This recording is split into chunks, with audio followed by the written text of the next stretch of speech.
कहानी की शुरुआत में हमें ली फैमिली का सीन दिखाया जाता है। इसके अंदर काफ़ी ज़्यादा धूमधाम से ली फैमिली के यंग मास्टर ली चेन की शादी हो रही होती है। लेकिन दुख की बात तो ये होती है कि उसकी शादी के दिन ही उसकी होने वाली दुल्हन उससे छोड़कर भाग जाती है। और ली चेन बस वहाँ पे खड़ा होकर सब कुछ देख रहा होता है। ली चेन को ऐसे खड़ा देखकर शादी में आए हुए मेहमान आपस में बात करते हुए कहते हैं, आज ली फैमिली के अंदर एक बहुत बड़ी शादी थी, लेकिन दुख की बात तो ये है कि होने वाली दुल्हन चेन के हम वो ही शादी छोड़कर भाग गई। पहले ली फैमिली एक डिग्निफाइड इमोर्टल एम्परर फैमिली हुआ करती थी, लेकिन अब देखो ये क्या बन के रह गई है। दूसरा बंदा कहता है, हाँ तुमने बिल्कुल सही कहा। काफ़ी लंबे समय पहले इमोर्टल एम्परर ली वूजी ने अपनी ताकत के दम पर पूरे एरा को दबा दिया था। तब उन्होंने सबसे पहली इमोर्टल एम्परर फैमिली या ली फैमिली की स्थापना की थी। और तब ये ली फैमिली काफ़ी ज़्यादा पावरफुल हुआ करती थी, लेकिन अब देखो ये बस एक मजाक बन के रह गई है। हालांकि ये बात सच है कि आने वाली जनरेशन अपनी पिछली जनरेशन से काफ़ी ज़्यादा बेकार होती है, लेकिन फिर भी ली फैमिली के अंदर इस जनरेशन में इस बार एक कमाल का टैलेंट पैदा हुआ था, जो है ली चेन। लेकिन दुख की बात तो ये है कि इसकी शादी के दिन इसकी दुल्हन इसको छोड़कर चली गई। अब तो बस ये केवल कचरे का ढेर बन के रह गया है। लगता नहीं है कि अब ली फैमिली कभी भी ऊपर उठ पाएगी। ये ली फैमिली का अंत है। और ली चेन वहाँ पे खड़ा हुआ उन सभी लोगों की बातें सुन रहा होता है। तभी ली चेन के पीछे उसके फादर आते हैं और वो ली चेन से अफसोस के साथ कहते हैं, ली चेन इंतजार करना बंद करो, अब वो वापस नहीं आने वाली। चेन की अंगबू शादी से भाग चुकी है। मैं ली फैमिली का हेड हूँ, लेकिन फिर भी उन लोगों ने मेरे साथ ऐसा किया। मैं इस मामले को इतनी आसानी से नहीं जाने दूंगा। इसके लिए चैन फैमिली को जवाब देना होगा कि उन्होंने आखिर ऐसा क्यों किया। वो लोग अभी आपस में बात कर ही रहे होते हैं कि तभी उन्हें ऊपर से घोड़ों की आवाज़ आती है। वो लोग ऊपर की तरफ देखते हैं। ऊपर से काफ़ी सारे उड़ने वाले घोड़े रथ के साथ नीचे आ रहे होते हैं। उन सारे घोड़ों को देखकर ली चेन कहता है, लगता है कि वो लोग आ गए। ली चेन के फादर कहते हैं, हाँ तुमने सही कहा। चलो अच्छी बात है कि चैन फैमिली को पता है कि उनके लिए क्या अच्छा है और क्या बुरा है। वो लोग अभी इस बारे में बात कर ही रहे होते हैं कि तभी अचानक से उन लोगों की तरफ उड़ता हुआ एक भाला आता है, जो सीधा ली चैन के फादर के अंदर घुस जाता है। ये देखकर ली चैन जोर से चिल्लाता है। तभी वहाँ पर काफ़ी सारी गाड़ियों की आवाज़ आती है, जो कि काफ़ी सारे हथियारों से भरी हुई होती हैं। उन सारी गाड़ियों में से एक सोल्जर बाहर निकलता है और चिल्लाते हुए कहता है, इमोर्टल एम्परर ली फैमिली, तुम लोग डीमंस के साथ मिले हुए, तुम लोग डीमन हो, इसलिए तुम लोगों को आज जान से मारा जाएगा बिना किसी रहम के। सभी लोग मेरी बात ध्यान सुनो, जल्दी से आगे बढ़ो और ली फैमिली के सभी लोगों को जान से मार दो। एक इंसान को भी जिंदा मत छोड़ना, कोई भी यहाँ से बच के नहीं भागना चाहिए। ये सुनकर ली चेन कहता है, क्या आखिर यहाँ पे ये क्या हो रहा है? ये लोग क्या बकवास कर रहे हैं? ये लोग तो 3 इमोर्टल सेक्ट, 6 हुई लैंड और 12 क्लैन से हैं। आखिर ये लोग यहाँ पे क्या करने आए हैं? ली चेन अभी इस बारे में सोच ही रहा होता है। तभी उन सारी गाड़ियों में से काफ़ी सारे सोल्जर बाहर निकल कर आते हैं और बिना कुछ कहे सीधा ली फैमिली के लोगों पे हमला कर देते हैं और उन्हें जान से मारने लगते हैं। ये देखकर ली चेन के फादर अपने अंदर से भाला बाहर निकालते हैं और ली चेन से कहते हैं, ली चेन ये सारे लोग मिले हुए हैं, ये हमारी इमोर्टल एम्परर फैमिली को बर्बाद करना चाहते हैं, लेकिन मैं ऐसा बिल्कुल भी नहीं होने दूंगा। मेरी ली फैमिली के साइड से बस मेरी बात ध्यान सुनो। मैं ऑर्डर देता हूँ, जो भी यहाँ पर आया है सबको जान से मार दो।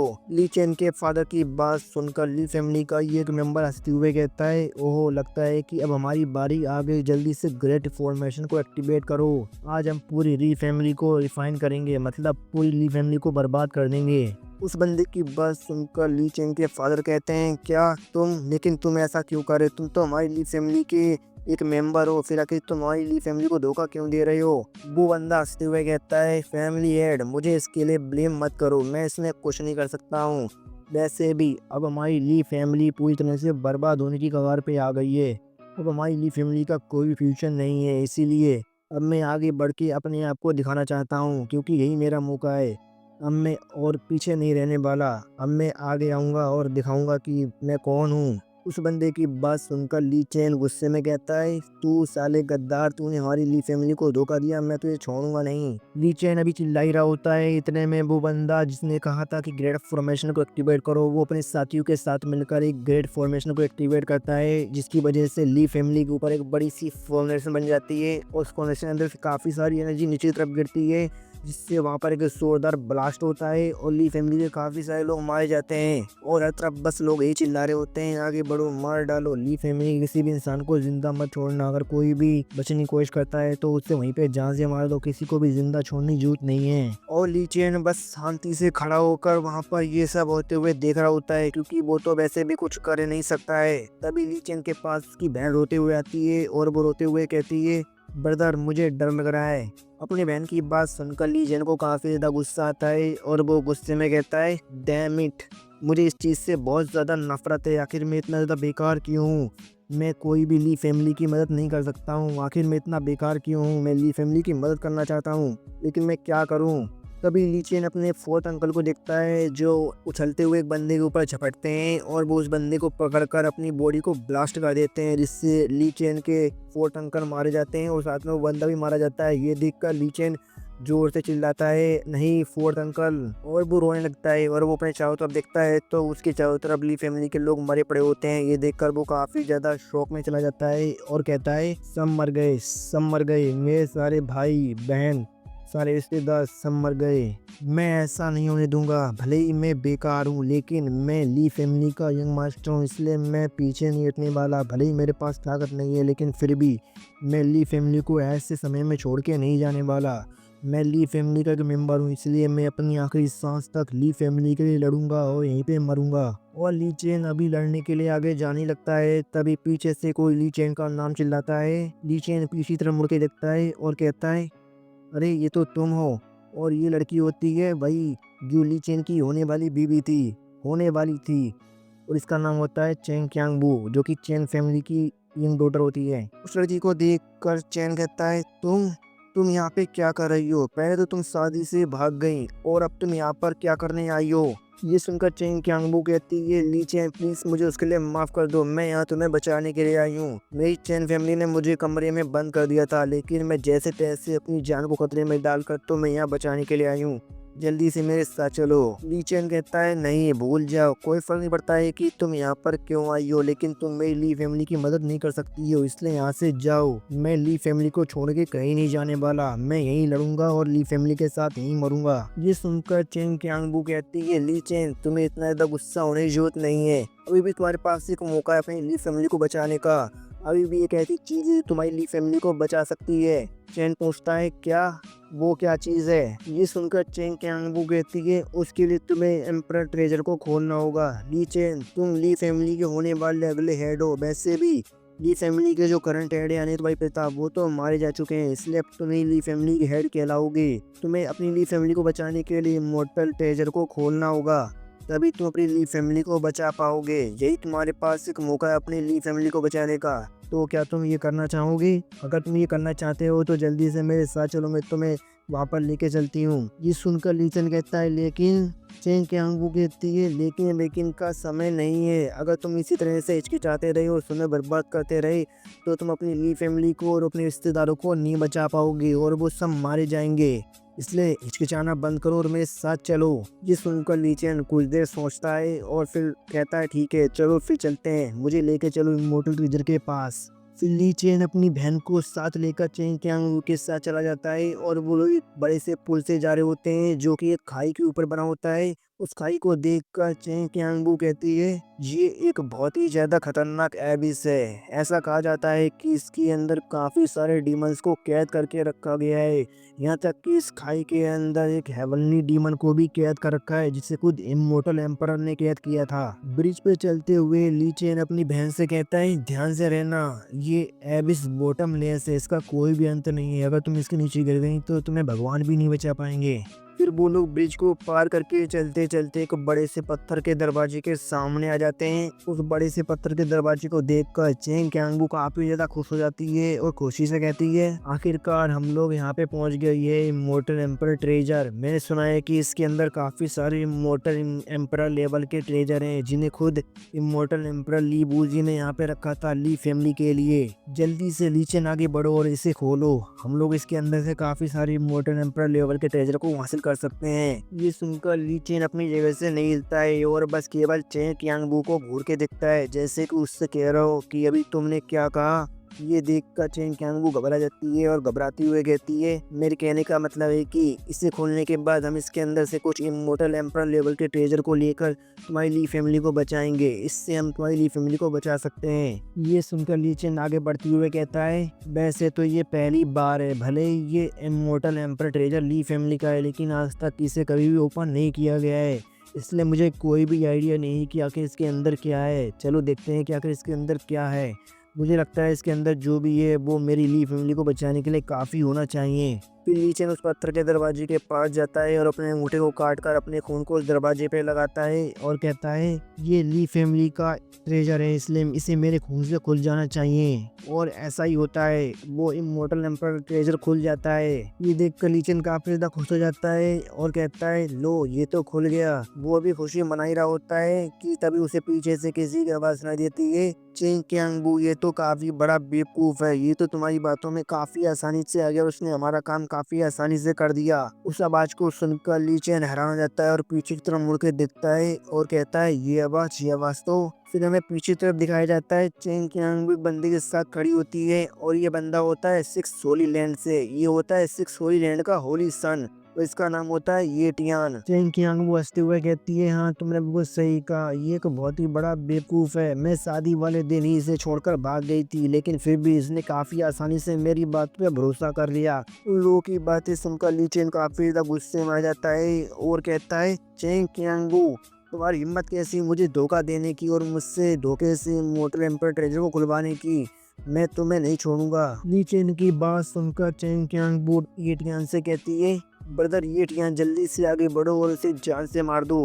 अब तो इमोर्टल एम्पर ट्रेजर खुद चुका है, इसलिए अब हमें इसकी कोई जरूरत नहीं है, तुम्हें इस पर रहम करने की कोई जरूरत नहीं है, जल्दी से इसे जान से मार दो। अब हम इस इमोर्टल एम्पर ट्रेजर की मदद से काफी कुछ हासिल कर सकते हैं। ये सुनकर ये टियान यानी होली सन आगे बढ़ते हुए कहता है, मुझे इसके लिए माफ करना, लेकिन चिंता मत करो, मैं तुम्हें एक आसान मौत दूंगा, क्योंकि तुमने मेरी काफ़ी ज़्यादा मदद की है, इसलिए मैं तुम्हें बिल्कुल भी दर्द नहीं देने वाला, मैं तुम्हें एक बहुत ही ज़्यादा आसान मौत दूंगा। उसकी बात सुनकर ली चेन को काफ़ी ज़्यादा गुस्सा आ जाता है और वो चिल्लाते हुए गुस्से में कहता है, कुतिया तेरी हिम्मत कैसी मुझे धोखा देने की, मैं तुम लोगों को छोड़ूंगा नहीं। और ली चेन काफ़ी तेजी से आगे बढ़ता है और ये टियान पे हमला कर देता है, लेकिन ये टियान काफ़ी आसानी से उसके हमले को डोज कर देता है और ली चेन से कहता है, ली चेन तुम तो बस एक कचरे का ढेर हो, तुम्हारी हिम्मत कैसी मुझ पर हमला करने की, तुम खुद को कुछ ज़्यादा ही समझते हो, लगता है कि मुझे तुम्हें तुम्हारी औकात दिखानी पड़ेगी। और ये टियान ली चेन के ऊपर एक जोरदार हमला करता है और उसे उसी एबिस यानी एंडलेस बॉटम खाई के अंदर ढकेल देता है और ली चेन उस खाई में गिर जाता है। ली चेन को उस खाई में गिरते हुए देखकर उसकी बहन जोर से उसका नाम चिल्लाती है।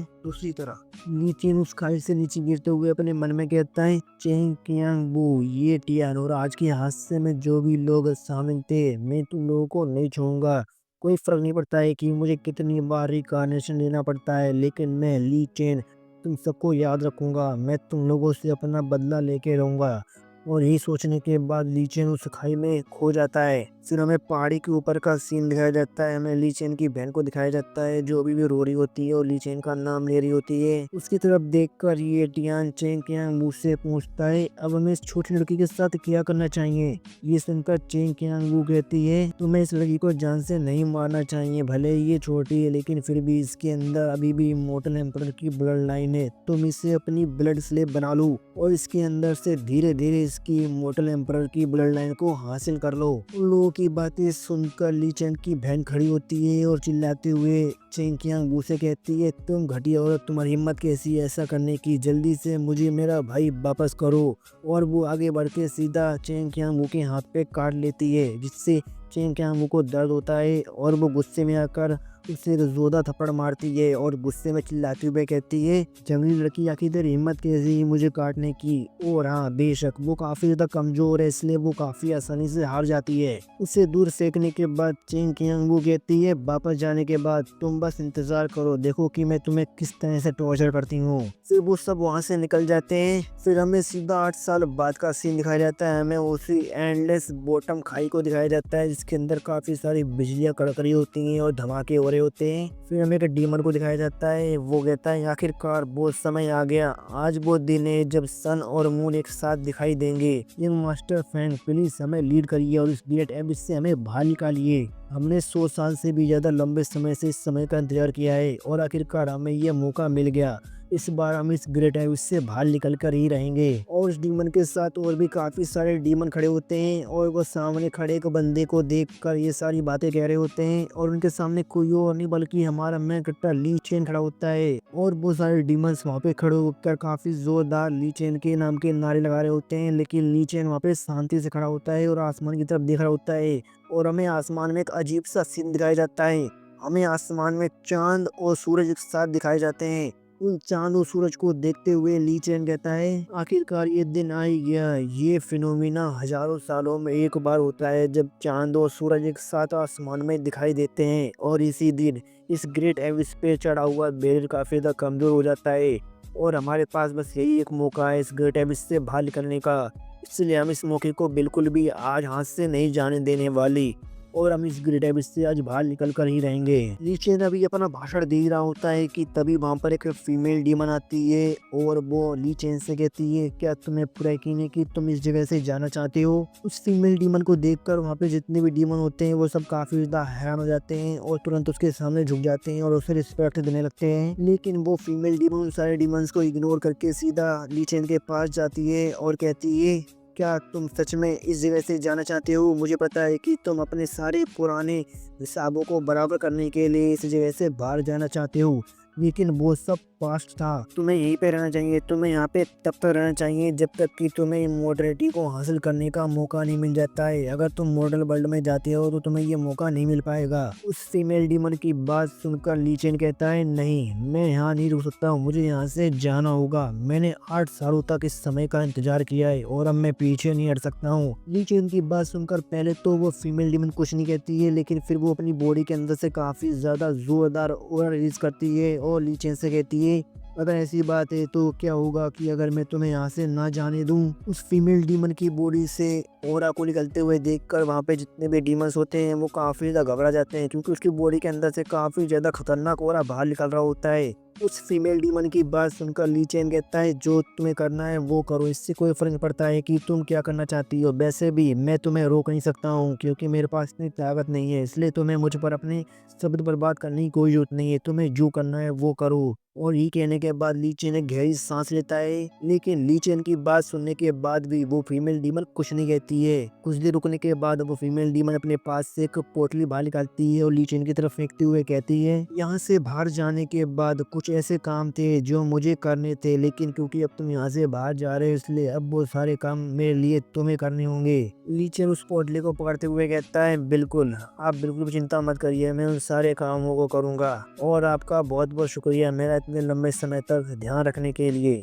लेकिन ली चेन की बात सुनने के बाद भी वो फीमेल डीमन कुछ नहीं कहती है और चुपचाप वहां से चली जाती है। उस फीमेल डीमन के वहां से जाने के बाद सारे डीमन चैन की सांस लेते हैं और आपस में बात करने लगते हैं। और उन सब की बातें सुनने के बाद ली चेन एक गहरी सांस लेता है और चिल्लाते हुए कहता है सभी लोग मेरी बात ध्यान सुनो, यही हमारे पास एक मौका इस ग्रेट एबिस से बाहर निकलने का। यहाँ पर 100,000 से भी ज्यादा डीमन है, जिनमें से 18th डीमन लॉर्ड है और मैं उन 18th डीमन लॉर्ड को अपने साथ लेकर यहाँ से बाहर जाऊंगा, इसलिए सभी लोग तैयार हो जाओ यहाँ से बाहर निकलने के लिए। ली चेन की बात सुनने के बाद सारे डीमन काफी ज्यादा खुश हो जाते हैं और उसकी वाहवाही करते हुए कहते हैं यंग मास्टर फैंग आप महान हैं, आप ही हैं जो हमें इस ग्रेट एबिस से बाहर निकाल सकते हैं। एक बार हम इस ग्रेट एबिस से बाहर निकल जाएं फिर हम आपकी सारी बातें मानेंगे और आपके हिसाब से ही काम करेंगे, और अगर हम आपकी बात नहीं मानते हैं तो आप हमें जान से मार दीजिएगा। फिर हमें दिखाया जाता है चांद और सूरज आपस में पास पास आने लगते हैं, जिसकी वजह से उनके बीच में बिजलियां कड़कने लगती हैं और वो उस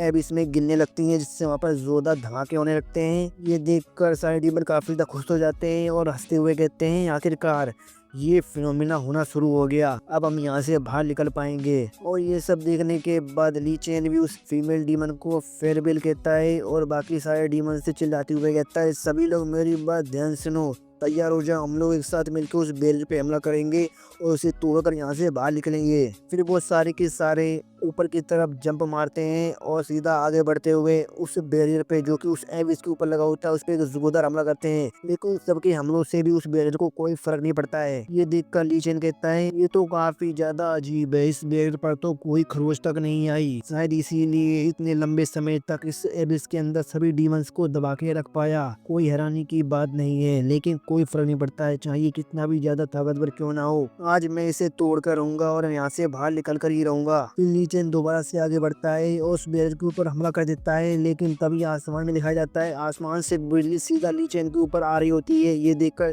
सारे डीमन घबरा जाते हैं और चिल्लाते हुए कहते हैं यंग मास्टर ध्यान से आपके ऊपर देखिए। लेकिन इससे पहले कि ली चेन संभल पाता वो बिजली का झटका सीधा आके ली चेन के ऊपर ही गिरता है, जिससे ली चेन पूरा हिल जाता है। लेकिन वो हार नहीं मानता है और आगे बढ़ के सीधा उस बैरियर के ऊपर एक जोरदार पंच मारता है, लेकिन उस पंच से ज्यादा कुछ नहीं होता है। तभी एक और जोरदार बिजली का झटका आके सीधा ली चेन के ऊपर गिरता है, जिससे वो एक जोरदार चीख मारता है। ये देखकर सारे डीमन काफी ज्यादा घबरा जाते हैं कि कहीं वो फेल तो नहीं होने वाला है, लेकिन ली चेन फिर भी हार नहीं मानता है और वो लगातार उस बैरियर पे हमला करता रहता है। और ली चेन के लगातार हमलों की वजह से उस बैरियर पे काफी सारी क्रैक पड़ जाती हैं और ली चेन लगातार उस पे पंच मारता ही रहता है और एक फाइनल पंच के साथ उस बैरियर को तोड़ देता है। उस बैरियर को टूटते हुए देखकर सारे डीमन काफी ज्यादा खुश हो जाते हैं और उस बैरियर को तोड़ने के बाद ली चेन कहता है सभी लोग मेरे साथ यहाँ से चलो, और वो लोग उस एबिस से बाहर निकल जाते हैं। फिर सीन शिफ्ट होता है और हमें ली चेन की बहन को दिखाया जाता है, वो अपनी फैमिली के मेंबर्स की नेम प्लेट के सामने अगरबत्ती जलाकर प्रार्थना कर रही होती है और कहती है फादर ब्रदर और मेरी ली फैमिली के सारे लोगों की आत्माओं, आज पूरे 8 साल बीत चुके हैं हमारी ली फैमिली को बर्बाद हुए। मैं आप सभी लोगों को काफी ज्यादा मिस करती हूँ और मैं आप लोगों के पास आना चाहती हूँ, लेकिन मैं ऐसा नहीं कर सकती हूँ क्योंकि मुझे बदला लेना है हमारी ली फैमिली का और मुझे हमारी मोटर एम्पर ली फैमिली का नाम वापस पहले जैसा करना है। हमारी ली फैमिली ने कुछ भी गलत नहीं किया था, लेकिन फिर भी हमारी पूरी ली फैमिली को बर्बाद कर दिया गया और हमारी ली फैमिली के सारे एसेट्स को लोगों ने अपने आप में बांट लिया।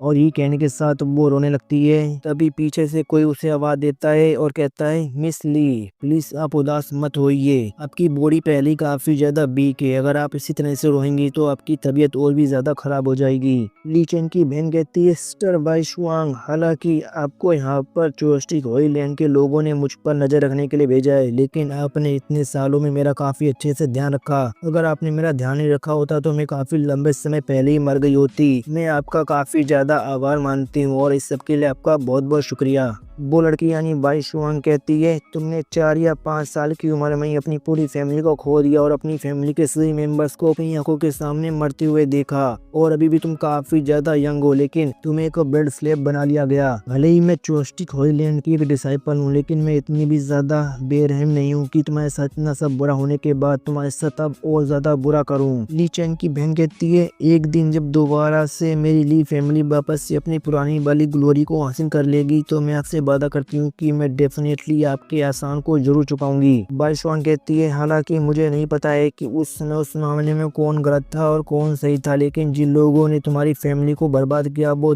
3 इमोर्टल गेट, 6 होली लैंड और 12 सेक्स से थे, जिन्होंने तुम्हारी पूरी ली फैमिली को बर्बाद कर दिया। भले ही तुम्हारी ली फैमिली कितनी भी ज्यादा पावरफुल क्यों ना हो, लेकिन वो अकेले ही इतने सारे लोगों के साथ डील नहीं कर सकती थी। चलो अब इस सब के बारे में भूल जाओ, मैं तुमसे दोबारा से तुम्हारी उन्हीं पुरानी मेमोरीज के बारे में बात नहीं करूंगी। चलो जल्दी से तैयारी कर लो, चोस्टिक होइलैंड से जल्दी लोग आने वाले होंगे तुम्हारा ब्लड वापस से लेने के लिए। जिस सुनकर ली चेन की बहन उदास हो जाती है तभी अचानक से ली चेन की प्लेट चमकने लगती है। ये देखकर ली चेन की बहन और बाइशुआंग दोनों काफी ज्यादा हैरान हो जाते हैं। बाइशुआंग कहती है ये तो, ली चेन की बहन कहती है ये तो मेरे ब्रदर की मेमोरियल टेबलेट है, मेरे भाई की मेमोरियल टेबलेट चमक रही है, इसका मतलब सिस्टर बाइशुआंग मेरा भाई अभी भी जिंदा है। बाइशुआंग कहती है लेकिन जहाँ तक मुझे याद है तुम्हारा बड़ा भाई जो कि ली फैमिली का मास्टर था जिसका नाम ली चेन था, उसे तो ग्रेट एविस में फेंक दिया गया था। ली चेन की बहन कहती है हाँ आपने बिल्कुल सही कहा, मेरे भाई को ग्रेट एविस में फेंक दिया गया था, लेकिन मेरे भाई की मेमोरियल टेबलेट चमक रही है, इसका मतलब मेरा भाई भी जिंदा है। बाइशुआंग कहती है नामुमकिन, सभी जानते हैं कि आज तक जो भी ग्रेट एविस में गिरा है उसमें से आज तक कोई भी जिंदा बच के वापस नहीं आ पाया है। ली चेन की बहन कहती है लेकिन शायद हो सकता है कि मेरा भाई किसी तरह से बच बच गया हो। बाई शुआंग कहती है नहीं, इसकी कोई भी उम्मीद नहीं है। जहाँ तक मुझे याद है होली सन ने खुद तुम्हारे भाई को गेट ऑफिस में ढकेला था और होली सन काफी ज्यादा चालाक है, इसलिए वो ऐसी छोटी सी गलती बिल्कुल भी नहीं करने वाला। ली चेन की बहन कहती है मुझे कोई फर्क नहीं पड़ता है कि आप मुझ पे भरोसा करती हैं या नहीं, लेकिन मुझे मेरे भाई पे पूरा भरोसा है कि वो अभी भी जिंदा है। ये मेमोरियल टेबलेट मेरे खून से जुड़ी हुई है और मेरी इमॉर्टल एम्पर फैमिली की ब्लड लाइन आपस में कनेक्ट है, इसलिए मैं बिल्कुल भी गलत नहीं हो सकती हूँ। बाई शुआंग कहती है मैं उम्मीद करती हूँ, लेकिन अंत में बस केवल तुम्हें निराशा ही हासिल होगी। तभी अचानक से कोई लात मार के दरवाजा खोलता है और अंदर आते हुए कहता है ली शियर तैयार हो जाओ, आज हम तुम्हारा दोबारा से खून निकालने के लिए आ गए हैं। उस बंदे की बात सुनकर ली चेन की बहन कुर्सी पर बैठ जाती है। फिर वो बंदा अपने पास से एक सांप बाहर निकालता है और उसे ली चेन की बहन की तरफ भेज देता है और वो सांप अपनी जीभ को बाहर निकाल कर ली चेन की बहन की गर्दन में घुसा देता है और उसके खून को निकालने लगता है, जिससे ली चेन की बहन को दर्द होता है और वो चिल्लाने लगती है। ये देखकर बाई शुआंग कहती है तुम्हें घबराने की बिल्कुल भी जरूरत नहीं है, ये जल्दी खत्म हो जाएगा। वो बंदा जो यहाँ पर खून निकालने के लिए आया था वो ली चेन की बहन को देख कर कहता है 3 महीने हो गए छोटी लड़की को देखे हुए और 3 महीने में ही छोटी लड़की काफी ज्यादा बड़ी हो गई और काफी ज्यादा सुंदर भी। उस बंदे की बात सुनकर उसके साथ आए हुए बंदे कहते हैं सीने बदल ली, आपने बिल्कुल सही कहा, क्यों ना हम इस मौके का फायदा उठा के कुछ मजे करें। उन लोगों की बातें सुनकर बाई शुआंग चिल्लाती हुए कहती है ली हुआ, क्या तुम भूल गए हो कि होली सन ने तुम्हें यहाँ पर बस केवल इस लड़की का खून निकालने के लिए भेजा था। अगर तुमने रूल तोड़ने की कोशिश की तो तुम्हारे लिए बिल्कुल भी अच्छा नहीं रहेगा। वो बंदा कहता है बाई शुआंग तुम्हें खुद यहाँ पे सजा देकर भेजा गया है और तुम मुझे लेक्चर दे रही हो, तुम्हारी हिम्मत कैसे हुई मुझे लेक्चर देने की। मैं जो चाहे वो कर सकता हूँ, मुझे रूल्स की कोई परवाह नहीं है, मैं देखता हूँ कि तुम मेरा क्या बिगाड़ लेती हो। और वो बंदा ली चेन की बहन की तरफ अपना हाथ बढ़ाता है, लेकिन बाई शुआंग उन दोनों के बीच में आ जाती है और चिल्लाती हुए कहती है तुम इसका खून निकालते हो, मुझे इसकी कोई परवाह नहीं है, लेकिन अगर तुमने इसके साथ कुछ और करने की कोशिश की तो मैं तुम्हें छोड़ूंगी नहीं, मैं इस सब के बारे में होली सन को रिपोर्ट करूंगी। बाई शुआंग की बात सुनकर उस बंदे को गुस्सा आ जाता है और वो बाई शुआंग को जोरदार पंच मारता है और चिल्लाते हुए कहता है तेरी हिम्मत कैसे हुई मेरे सामने ऐसे बात करने की, क्या तू मरना चाहती है। और उस बंदे के पंच की वजह से बाई शुआंग उड़ते हुए पीछे जाती है और 2 पिलर्स को तोड़ते हुए सीधा दीवार से टकराती है और काफी ज्यादा घायल हो जाती है। ये देखकर ली चेन की बहन चिल्लाती हुए कहती है सिस्टर बाई शुआंग क्या आप ठीक हैं। बाई शुआंग कहती है मैं ठीक हूँ। ली हुआ तुम्हारी कल्टीवेशन तो असल में फर्स्ट स्टेज के लेट स्टेज में पहुंच चुकी है, लगता है कि अब मैं तुम्हारा सामना नहीं कर सकती हूँ। वो बंदा कहता है अगर तुम्हें पता है कि तुम मेरा सामना नहीं कर सकती हो तो फिर मेरे मामले में टांग क्यों उड़ा रही हो। और वो बंदा बाई शुआंग को एक जोरदार लात मारता है, इससे वो और भी ज्यादा दूर जाकर गिरती है। फिर वो बंदा ली चेन की बहन से कहता है मुझे सर्व करो और मैं फ्यूचर में तुम्हारी लाइफ को काफी ज्यादा आसान बना दूंगा। बाई शुआंग दोबारा से खड़े होकर चिल्लाती हुए कहती है कमीने कहीं के तुम्हारी हिम्मत कैसे हुई उसे टच करने की, मैं तुम्हें छोड़ूंगी नहीं। वो अभी बोल ही रही होती है कि तभी उस बंदे के साथ आए हुए बंदे बाई शुआंग को लात मार के जमीन पे गिरा देते हैं और उसके चेहरे पे पैर रखकर हंसते हुए कहते हैं तुम पहले खुद को तो बचा लो, उससे बाद में बचाना, तुम खुद को तो बचा नहीं सकती हो और मेरे सीने बदल ली को मारने की धमकी दे रही हो। दूसरा बंदा कहता है सीने बदल ली बाई शुआंग को पहले डिमोट करके होली लैंड से इस जगह पे भेजा गया है और इसने कई बार आपके काम में टांग अड़ाई है, क्यों ना आज हम इसे जान से यहीं पे मार दें। सीने बदल ली कहता है इसे मारना नहीं है, काफी ज्यादा बोरिंग होगा, इसने मुझे हमेशा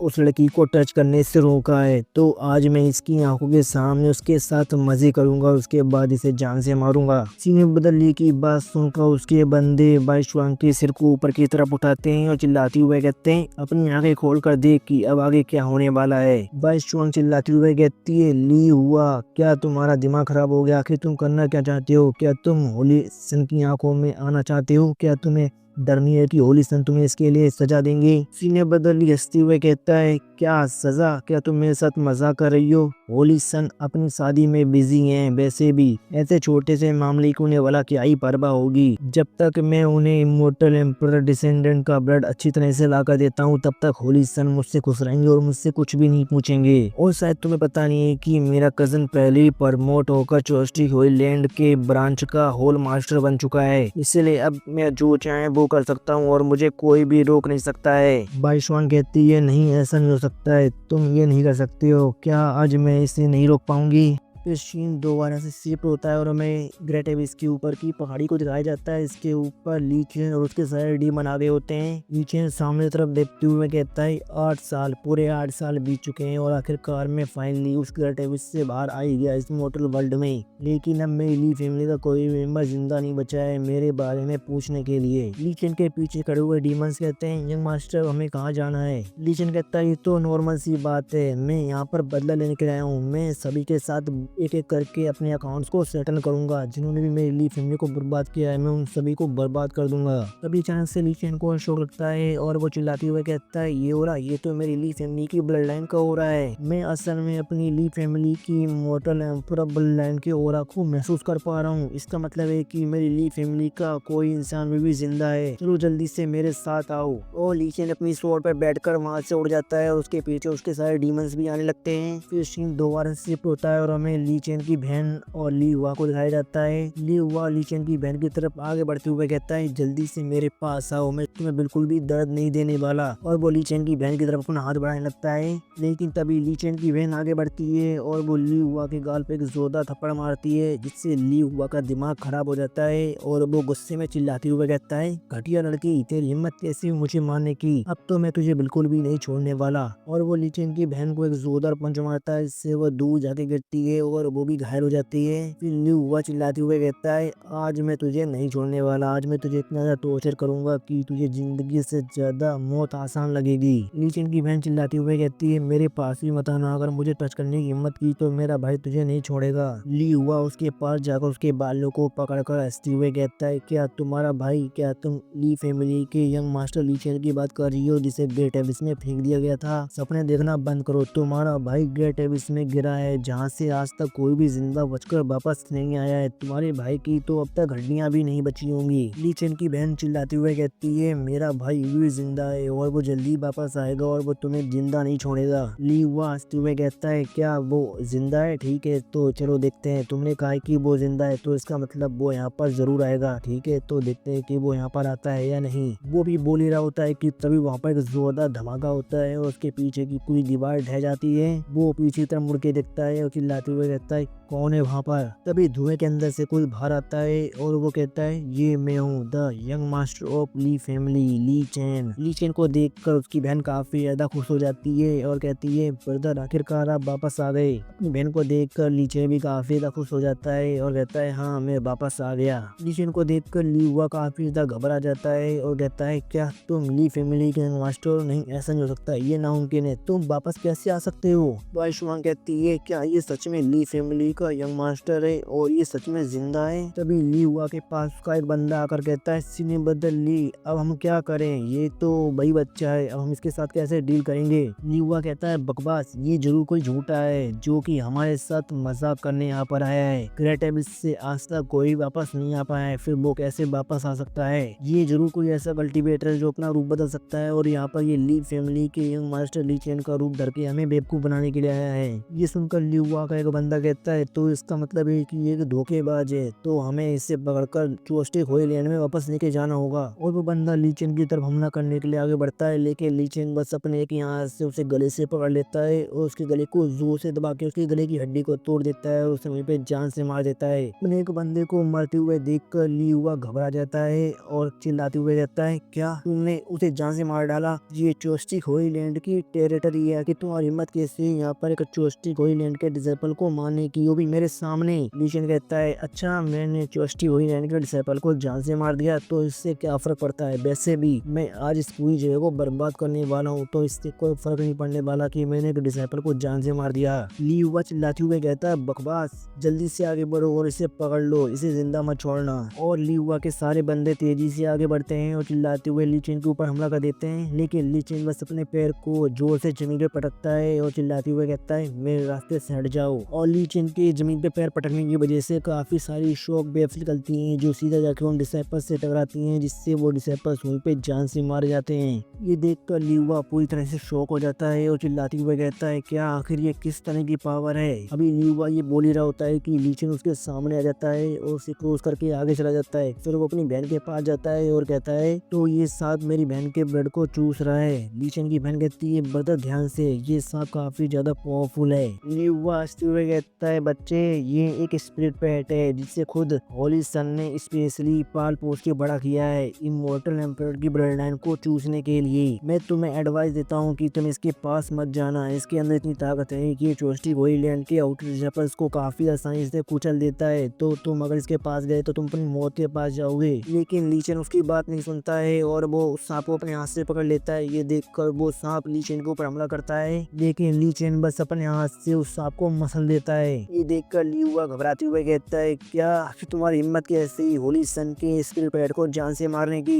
बच्चे, अगर तुम्हारे अंदर हिम्मत है तो बस यहीं पे मेरा इंतजार करो। और वो अपने मन में कहता है, मैं जल्दी से जाकर अपने भाई को लेकर आता हूँ। भले ही ये बच्चा मुझसे ज्यादा स्ट्रॉन्ग है, लेकिन ये मेरे भाई से ज्यादा स्ट्रॉन्ग नहीं होगा। मेरा भाई इसे आसानी से संभाल लेगा। और वो वहाँ से भाग जाता है। ली चेन की बहन कहती है, ब्रदर, इसे यहाँ से जिंदा मत जाने दो। यहाँ पर चोस्टी गोईलैंड के काफी सारे डिसाइपल्स हैं और यहाँ पर एक ब्रांच होल मास्टर भी है, इसलिए आप इसे यहाँ से जिंदा मत जाने दो, वरना ये उन सबको यहाँ पर ले आएगा। ली चेन कहता है, तुम्हें इस बारे में चिंता करने की कोई जरूरत नहीं है, वैसे भी यहाँ से कोई जिंदा बच के नहीं जाने वाला। फिर ली चेन अपनी बहन के हाथ को पकड़ उसकी पल्स को चेक करता है और गुस्से में कहता है, क्या तुम्हारी बॉडी तो काफी ज्यादा वीक है और तुम्हारी ब्लड लाइन भी काफी ज्यादा हल्की हो गई है और तुम्हारी स्पिरिचुअल मेडियंस भी बर्बाद हो चुकी हैं और तुम्हारी लाइफ स्पैन भी काफी ज्यादा कम हो गई है। आखिर इन लोगों ने तुम्हारे अंदर से कितना खून निकाला इन सालों में? बाइसुआ वहाँ पर आती हुए कहती है, हर 3 महीने में चोस्टी गोईलैंड के लोग यहाँ पर आते थे और इसके अंदर से इसका खून लेकर जाते थे। अभी इसकी हालत काफी ज्यादा खराब है। अगर हमने जल्दी इसके अंदर जो खून की कमी हुई है उसे पूर्ति नहीं किया तो मुझे डर है कि इसकी जिंदगी जल्दी खत्म हो जाएगी और हम इसे बचा नहीं पाएंगे। ली चेन की बहन कहती है, ब्रदर, ये सिस्टर बाइशुआंग है और ये चोस्टी गोईलैंड की डिसाइपल है, लेकिन ये काफी ज्यादा अच्छी है। इन्होंने मेरा काफी ज्यादा ध्यान रखा है इन सालों में। अगर इन्होंने मेरा ध्यान नहीं रखा होता तो मैं काफी लंबे समय पहले ही मर गई होती। बाइशुआंग कहती है, मास्टर ली, क्या आप सच में ग्रेट एबिस से जिंदा बचकर वापस आ गए? लेकिन आखिर आप ग्रेट एबिस से जिंदा बचकर वापस कैसे आ पाए? आप पहले इंसान होंगे जो ग्रेट एबिस से बाहर आया है। एंशिएंट टाइम से लेके अब तक आज तक कोई भी ग्रेट एबिस से जिंदा वापस नहीं आ पाया। ये तो सच में एक चमत्कार है। ली चेन कहता है, इसके पीछे का बहुत बड़ा रीजन है। वहाँ पर कोई था जिसने ग्रेट एबिस से बाहर निकलने में मेरी मदद की और अब मैं ग्रेट एबिस से बाहर आ चुका हूँ, तो अब मैं सभी लोगों से अपना बदला लूंगा। उन सभी को मैं नहीं छोड़ने वाला जिन्होंने मेरी ली फैमिली को बर्बाद किया है, और इसमें चोस्टी गोईलैंड भी शामिल है। मैं उसे भी नहीं छोड़ने वाला, मैं उसे भी बर्बाद करके रहूंगा। बाइशुआंग कहती है, यंग मास्टर ली, मैं मानती हूँ कि आप काफी ज्यादा ताकतवर हैं और आपने ली हुआ को भी हरा दिया, लेकिन चोस्टी गोईलैंड के अंदर काफी सारे डिसाइपल्स हैं जो ली हुआ से भी ज्यादा ताकतवर हैं, और इसने मैंने एल्डस और बाकी सुपर पावर हाउसेस को तो काउंट भी नहीं किया है। ली चेन कहता है, तो क्या? बाइशुआंग कहती है, तो मेरी बात मानिए और अपनी बहन को जल्दी से लेकर यहाँ से चले जाइए और कहीं जाकर छुप जाइए और बदला लेने के बारे में भूल जाइए। चोस्टी गोईलैंड कोई ऐसी जगह नहीं है जिसको आप हल्के में लें। आप अकेले चोस्टी गोईलैंड से डील नहीं कर सकते हैं। ली चेन की बहन कहती है, बटर, मैं बिल्कुल भी नहीं चाहती हूँ कि पहले जो हुआ था वो दोबारा से हो, लेकिन मेरे दिल के अंदर नफरत काफी गहराई तक बस चुकी है, इसलिए मुझे कोई फर्क नहीं पड़ता है। मैं अपनी ली फैमिली की लोगों की मौत का बदला लेना चाहती हूँ। मैं उन सभी लोगों को मारना चाहती हूँ जिन्होंने मेरी ली फैमिली को बर्बाद किया। ब्रदर, मैं आपके साथ हूँ। मैं अपनी ली फैमिली के लोगों की मौत का बदला लेके रहूंगी, और अगर मैं मर भी गई तो मुझे कोई पछतावा नहीं होने वाला। उन दोनों की बातें सुनकर बाइशुआंग गहरी सांस लेती है और आगे कुछ नहीं कहती है। फिर ली चेन वहाँ से जाते हुए कहता है, चलो सबसे पहले यहाँ से बाहर निकलते हैं। और वो लोग जैसे ही बाहर आते हैं उनके सामने काफी सारे डीमंस आ जाते हैं। उन डीमंस को देखकर बाइशुआंग और ली चेन की बहन हैरान हो जाते हैं, और उन सभी डीमंस ने ली हुआ और बाकी सारे डिसाइपल्स को अपने पैर नीचे दबा रखा होता है। इन सारे डीमंस को देखकर बाइशुआंग कहती है, ये सारे लोग? ली चेन कहता है, डरने की जरूरत नहीं है, ये सब मेरे लोग हैं। उन डीमंस में से एक डीमन कहता है, यंग मास्टर, क्या हम इन सारी छोटी मछलियों को जान से मार दें? ली चेन कहता है, नहीं। और ली हुआ को देखो, इतनी मार पड़ने के बाद भी उसकी अकड़ बिल्कुल भी कम नहीं हुई, और वो चिल्लाती हुए कहता है, आखिर तुम्हारी हिम्मत कैसी मेरे साथ ऐसा करने की? ली चेन, अगर तुमने मुझे हाथ भी लगाया तो तुम्हारे लिए बिल्कुल भी अच्छा नहीं रहेगा। मेरा कजन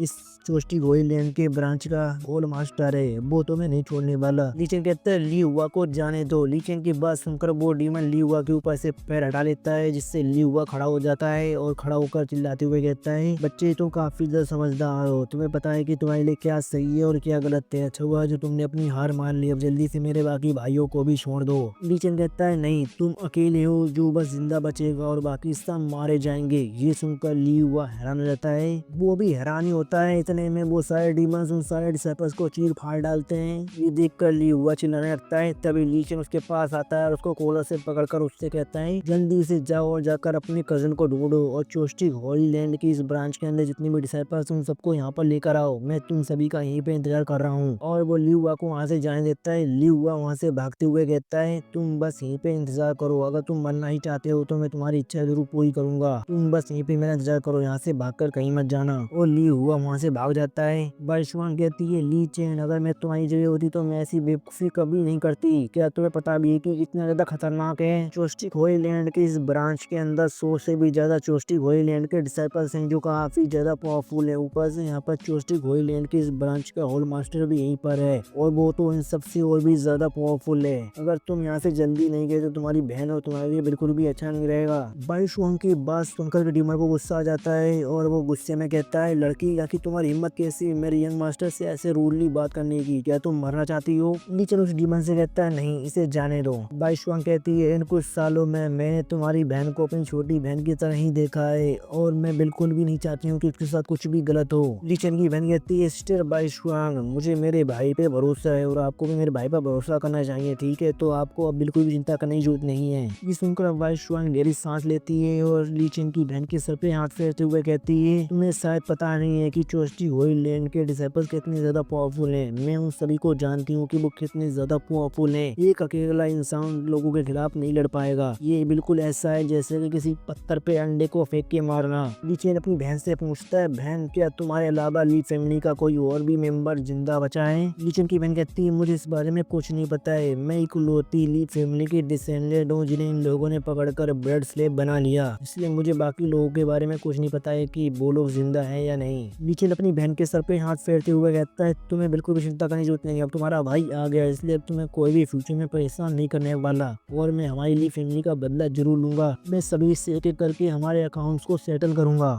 फिर लीचन अपने पास से उस फीमेल डीमन की दी गई पोटली को बाहर निकालता है और उसे देखते हुए कहता है मैंने लेडी जाई से वादा किया था कि ग्रेट एबिस से बाहर आने के बाद मैं उनके सारे कामों को पूरा करूंगा जो उन्होंने मुझसे करने के लिए कहा था। लेडी जाई एक बहुत ही ज्यादा कमाल के इंसान है जिनसे मैं अब तक अपनी जिंदगी में मिला हूँ। उन्होंने न केवल मुझे दोबारा से जीने का मौका दिया बल्कि मुझे स्ट्रॉन्ग बनने में भी मेरी मदद की। इसलिए मैं किसी भी कीमत पे उनके दिए गए सारे कामों को पूरा करके रहूंगा। चलो देखते हैं कि सबसे पहला काम क्या है जो लेडी जाई ने मुझे दिया है। फिर लीचन उस पोटली को खोलता है और उस पोटली के अंदर से एक पेपर बाहर आता है। उस पेपर को देखकर लीचन हैरान रहता है क्योंकि उस पेपर पे लिखा होता है तुम्हें सबसे पहले अपनी एंगेजमेंट को कैंसिल करना होगा। उस पेपर को पढ़ने के बाद लीचन कहता है तो लेडी जाई चाहती है कि मैं सबसे पहले जाके अपनी एंगेजमेंट को कैंसिल करूं। वैसे ये बात तो सच है, उस कमीनी चेंग कियांग के साथ भले ही मेरी शादी नहीं हुई है लेकिन मैंने अभी तक उसके साथ ऑफिशियली अपनी एंगेजमेंट को कैंसिल नहीं किया है। तो लगता है कि अब मुझे उसके पास जाके अपनी एंगेजमेंट को ऑफिशियली कैंसिल करना होगा।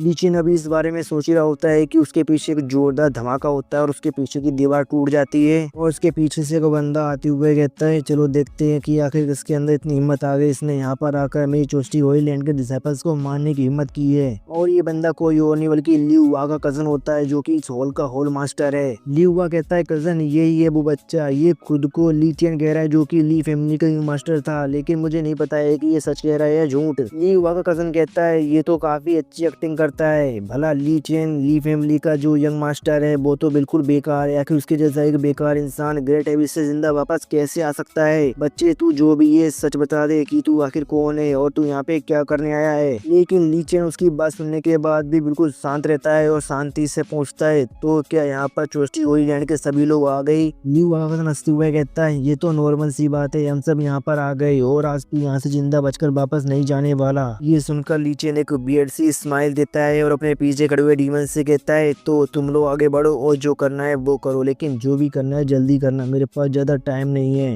ली चेन की बात सुनकर सारे डीमंस काफी ज्यादा खुश हो जाते हैं क्योंकि उन्हें इतने लंबे समय के बाद अब जाके इंसानों को खाने को मिलेगा। ली चेन कहता है ठीक है तो आगे बढ़ो और किसी एक को भी जिंदा मत छोड़ना। ली हुआ का कजन कहता है क्या तुम लोगों ने सुना कि इस बच्चे ने क्या कहा? ली हुआ कहता है हाँ कजन मैंने सुना, इस बच्चे ने कहा है कि ये हम में से किसी एक को भी यहाँ से जिंदा नहीं जाने देगा। ये बच्चा तो सच में एक बहुत बड़ा बेवकूफ है, इसे सच में लगता है कि हम सबको मार सकता है, इसे पता ही नहीं है कि ये बोल क्या रहा है। वो अभी अपनी बड़बड़ कर ही रहा होता है कि तभी अचानक से एक डीमन कहाँ आ गया था और उसकी छाती में एक बड़ा सा छेद कर देता है और वो डीमन उससे हंसते हुए कहता है, क्या हुआ, अब तू नहीं हंसेगा। और ली हुआ बस सदमे में ही मारा जाता है। अपने कजन को मरते हुए देखकर ली हुआ कजन जोर से चिल्लाते हुए कहता है, आखिर तुम लोग हिम्मत कैसे हुई मेरे कजन को मारने की। तभी बहुत सारे डीमन से भी आगे बढ़ते हैं और चिल्लाते हुए कहते हैं, चलो जल्दी से आगे बढ़ो। यंग मास्टर ने कहा है कि किसी एक को भी जिंदा मत छोड़ना, काफी लंबे समय बाद अब हमें इंसानों को खाने को मिलेगा। और वो सारे डीमंस उन लोगों के ऊपर हमला कर देते हैं। ली हुआ का कजन चिल्लाते हुए कहता है, तुम लोगों के अंदर तो काफी ज्यादा हिम्मत है, ये चोस्टिक होईलैंड की टेरिटरी है, आखिर तुम्हारी हिम्मत कैसी चोस्टिक होईलैंड की टेरिटरी में चोस्टिक होईलैंड के डिसाइपल्स को जान से मारने की। ली चेन कहता है, मैं तुमसे पूछना चाहता हूँ कि क्या तुम्हें पता है कि ये टियान कहाँ पर है। ली हुआ का कजन कहता है, आखिर तुम्हारी हिम्मत कैसी मेरे होली सन का नाम डायरेक्टली लेने की, उन्हें होली सन कहो, समझ में आया तुम्हें। फिर वो बाई शुआंग से कहता है, बाई शुआंग तुम खड़े खड़े देख के आ रही हो, जल्दी से आगे बढ़ो और इस बच्चे को जान से मार दो।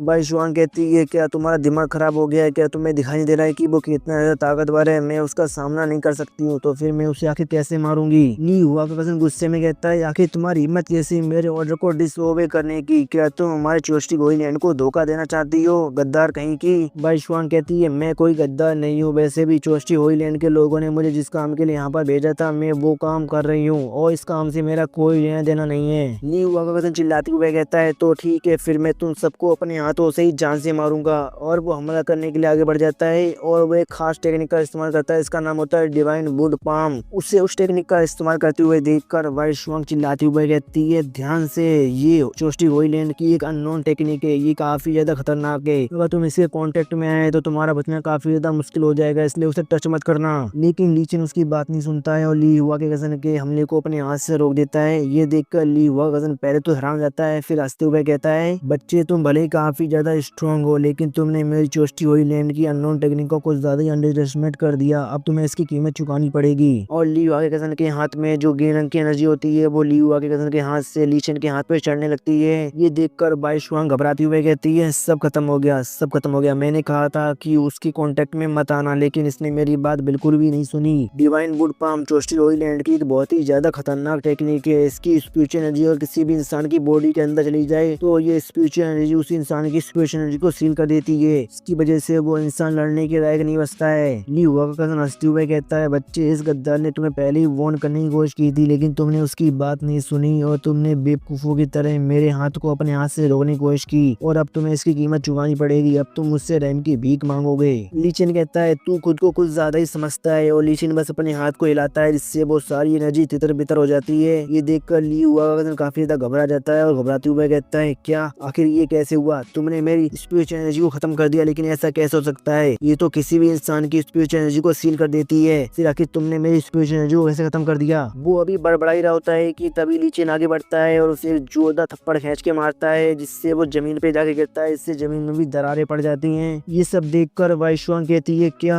ये सब क्या हुआ, ली चेन को कुछ भी हुआ क्यों नहीं, उसकी पावर तो ली चेन के सामने बिल्कुल बेकार साबित हुई और वो ली चेन के हाथों से इतनी आसानी से हार गया। फिर ली चेन दोबारा से उससे पूछता है, मैं तुझसे एक और बार पूछूंगा, ये टियान कहाँ पर है, जल्दी से मुझे बता। ली हुआ कजन कहता है, मैं तुझे कभी नहीं बताने वाला कि होली सन कहाँ पर है, होली सन काफी ज्यादा महान इंसान है, तेरे जैसा एक मामूली इंसान उन्हें देखना डिजर्व नहीं करता है। ये सुनकर ली चेन आगे बढ़ता है और ली हुआ के कजन के हाथ पर एक जोरदार पैर मारता है और उसके हाथ को तोड़ देता है, इससे ली हुआ का कजन जोर से चिल्लाने लगता है। फिर ली चेन आगे बढ़ता है और उसके पैर को भी तोड़ देता है, इससे वो और भी ज्यादा चिल्लाने लगता है और चिल्लाते हुए कहता है, रुको रुको, मुझे और मत मारो, मैं तुम्हें बताता हूँ कि होली सन कहाँ पर है। असल में होली सन की चेंग फैमिली के अंदर चेंग कियांग मू के साथ कुछ दिनों बाद एंगेजमेंट होने वाली है, इसलिए होली सन चेंग फैमिली के अंदर ही गए होंगे। अब मैं तुम्हें सच बता दिया है तो प्लीज मुझे यहाँ से जाने दो, मैं चोस्टिक होईलैंड का होल मास्टर हूँ, अगर तुमने मुझे जान से मारा तो चोस्टिक होईलैंड तुम्हें छोड़ेगा नहीं। लेकिन ली चेन बिना किसी हिचकिचाहट के उसकी गर्दन पे जोरदार पैर मारता है और उसे वहीं पे जान से मार देता है और इतने में साइड डीमंस ने भी साइड डिसाइपल्स को निपटा दिया होता है। फिर एक डीमन ली चेन के पास आते हुए कहता है, यंग मास्टर हमने इन सबको निपटा दिया। तभी ली चेन के पास एक विंग डीमन आता है और ली चेन से कहता है, यंग मास्टर यहाँ पे जितने भी लोग थे हमने उन सबको जान से मार दिया, लेकिन इतने लोग काफी नहीं है, हम और लोगों को मारना चाहते हैं, तो तो अब आप कहाँ जाने वाले हैं? हम लोग आपके साथ जाएंगे और आपकी बदला लेने में मदद करेंगे आपके दुश्मनों से।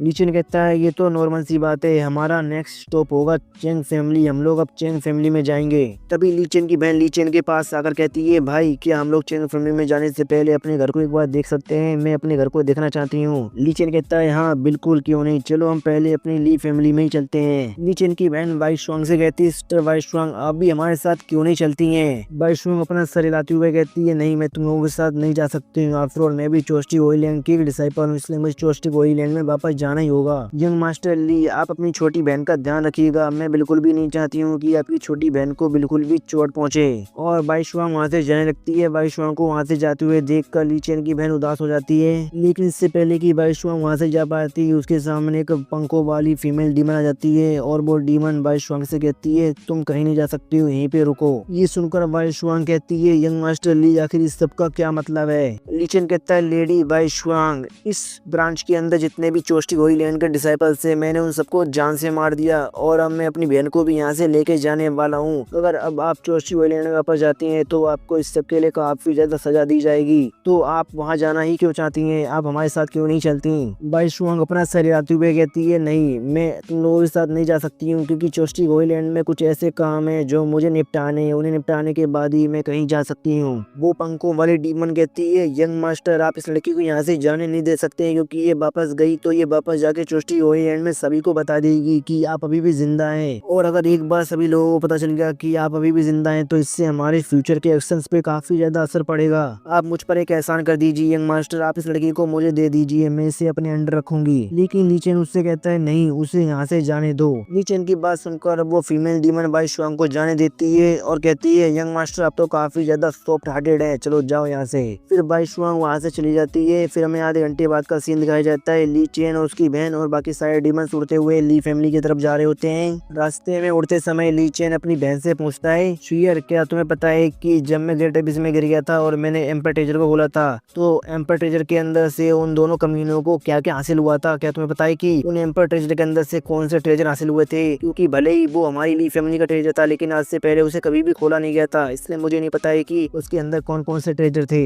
ली चेन की बहन कहती है मुझे पक्के तौर पर तो नहीं पता, लेकिन जहाँ तक मुझे पता है हमारे एम्पर ट्रेजर के अंदर से निकले हुए ट्रेजर्स को 3 इमोर्टल सेक्ट्स और 6 होली लैंड्स में डिवाइड कर लिया गया था। हालांकि 12 सेक्ट्स को इसमें से कुछ नहीं मिल पाया क्योंकि वो लोग इसमें भाग ही नहीं ले पाए थे, लेकिन अभी कुछ समय पहले मुझे पता चला था कि इस एम्पर ट्रेजर का लेना देना कहीं ना कहीं हेवनली रोड से है। इस एम्पर ट्रेजर के अंदर से आपको एक ऐसा ट्रेजर हासिल हो सकता है जिसकी मदद से आपको फ्यूचर में हेवनली रोड पर जाने का मौका मिल सकता है। अपनी बहन की बात सुनकर ली चेन मन में सोच रहा होता है क्या फिर से हेवनली रोड? ये तो भाई सो कॉल्ड इमोर्टलिटी का रास्ता है जिसके बारे में लेडी जाई मुझसे बात कर रही थी और उन्होंने मुझसे कहा था कि मैं वहाँ पे तब तक रुकूं जब तक कि मुझे इमोर्टलिटी को हासिल करने का मौका नहीं मिल जाता है। लेकिन मैंने उनकी बात नहीं मानी और मोर्टल वर्ल्ड में वापस आ गया, लेकिन मोर्टल वर्ल्ड में आने के बाद भी ये हेवनली रोड फिर से मेरे सामने आ गया, लगता है मुझे इससे निपटना ही पड़ेगा। तभी ली चेन की बहन कहती है भाई हम पहुंच गए उस माउंटेन को, देखिए वो ली फैमिली का माउंटेन है, जब मैं छोटी थी तो मैं इसी माउंटेन पे खेला करती थी। ये सुनकर ली चेन और बाकी सब नीचे उतर आते हैं और ली फैमिली के अंदर जाने लगते हैं, लेकिन ली फैमिली के अंदर उन्हें काफी सारे लोग घूमते हुए दिखाई देते हैं। उन सब लोगों को देखकर ली चेन की बहन कहती है भाई आखिर ये सब लोग कौन है और ये हमारी ली फैमिली के अंदर क्या कर रहे हैं? ली चेन कहता है हमारी ली फैमिली काफी लंबे समय पहले ही पूरी तरह से खत्म हो चुकी है, इसलिए ये तो पक्का है कि ये हमारे दोस्त नहीं है, तो इसका मतलब ये हमारे दुश्मन है। फिर ली चेन अपने डीमन से कहता है तुम सभी लोग ली फैमिली को चारों तरफ से घेर लो, किसी को भी यहाँ से बाहर मत जाने देना, मैं अंदर जाके देखता हूँ कि आखिर यहाँ पे चल क्या रहा है। फिर ली चेन और उसकी बहन ली क्लैन के इंस्ट्रक्टर हॉल के अंदर आ जाती है। उस जगह को देखते हुए ली चेन की बहन कहती है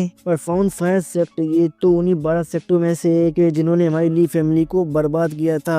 आखिर ये लोग यहाँ पे क्या कर रहे हैं? पहले तो इन्होंने हमारी ली फैमिली को बर्बाद किया और अभी हमारी ली फैमिली की जमीन पर कब्जा करके बैठ गए। तभी ली चेन के पीछे परफॉर्म फायर सेक्ट के 2 डिसाइपल्स आते हैं और उन दोनों डिसाइपल्स में से एक डिसाइपल कहता है आखिर तुम लोग कौन हो और यहाँ पे क्या कर रहे हो? ली चेन कहता है मैं भी तुम लोगों से सेम क्वेश्चन पूछना चाहता हूँ कि आखिर तुम लोग कौन हो और यहाँ पे क्या कर रहे हो? उन 2 डिसाइपल्स में से एक डिसाइपल हंसते हुए कहता है क्या तुमने अभी क्या कहा? ये परफॉर्म फायर सेक्ट की टेरिटरी है, तो ये तो नॉर्मल सी बात होगी ना कि हम लोग यहाँ पर रहेंगे। ली चेन कहता है तो ये मेरा घर है, इसलिए ये भी नॉर्मल सी बात है कि मैं भी यहीं पे रहूंगा। बड़ी डिसाइपल कहता है क्या तुम्हारा घर? दूसरा डिसाइपल कहता है बच्चे क्या तुम हमारे क्लोज आने की कोशिश कर रहे हो, लेकिन मैं तुम्हें बता दूं ये सब बेकार है। अगर तुम हमें 15 स्पिरिट स्टोन देते हो फीस के तौर पर तो हम तुम्हें परफॉर्म फायर सेक्टर में ज्वाइन होने का मौका दे सकते हैं। इसके बारे में तुम्हारा क्या ख्याल है? और अगर तुम स्पेस स्टोन नहीं देना चाहते हो तो भी कोई बात नहीं, तुम हमें इस छोटी लड़की के साथ कुछ समय बिता लेने दो, उसके बाद हम तुम्हें अपने सेक्टर में ज्वाइन होने देंगे। और वो बंदा ली चेन की बहन को टच करने के लिए आगे बढ़ने लगता है, लेकिन इससे पहले कि वो उसे टच कर पाता उसके सामने ली चेन आ जाता है और ली चेन उसे गर्दन से पकड़कर नीचे झुका लेता है और उसके हाथ को मोड़कर पीछे कर देता है, जिससे वो बंदा जोर से चिल्लाने लगता है और चिल्लाते हुए कहता है, आखिर तुम ये क्या कर रहे हो, तुम्हारी हिम्मत कैसे मेरे साथ ऐसा करने की।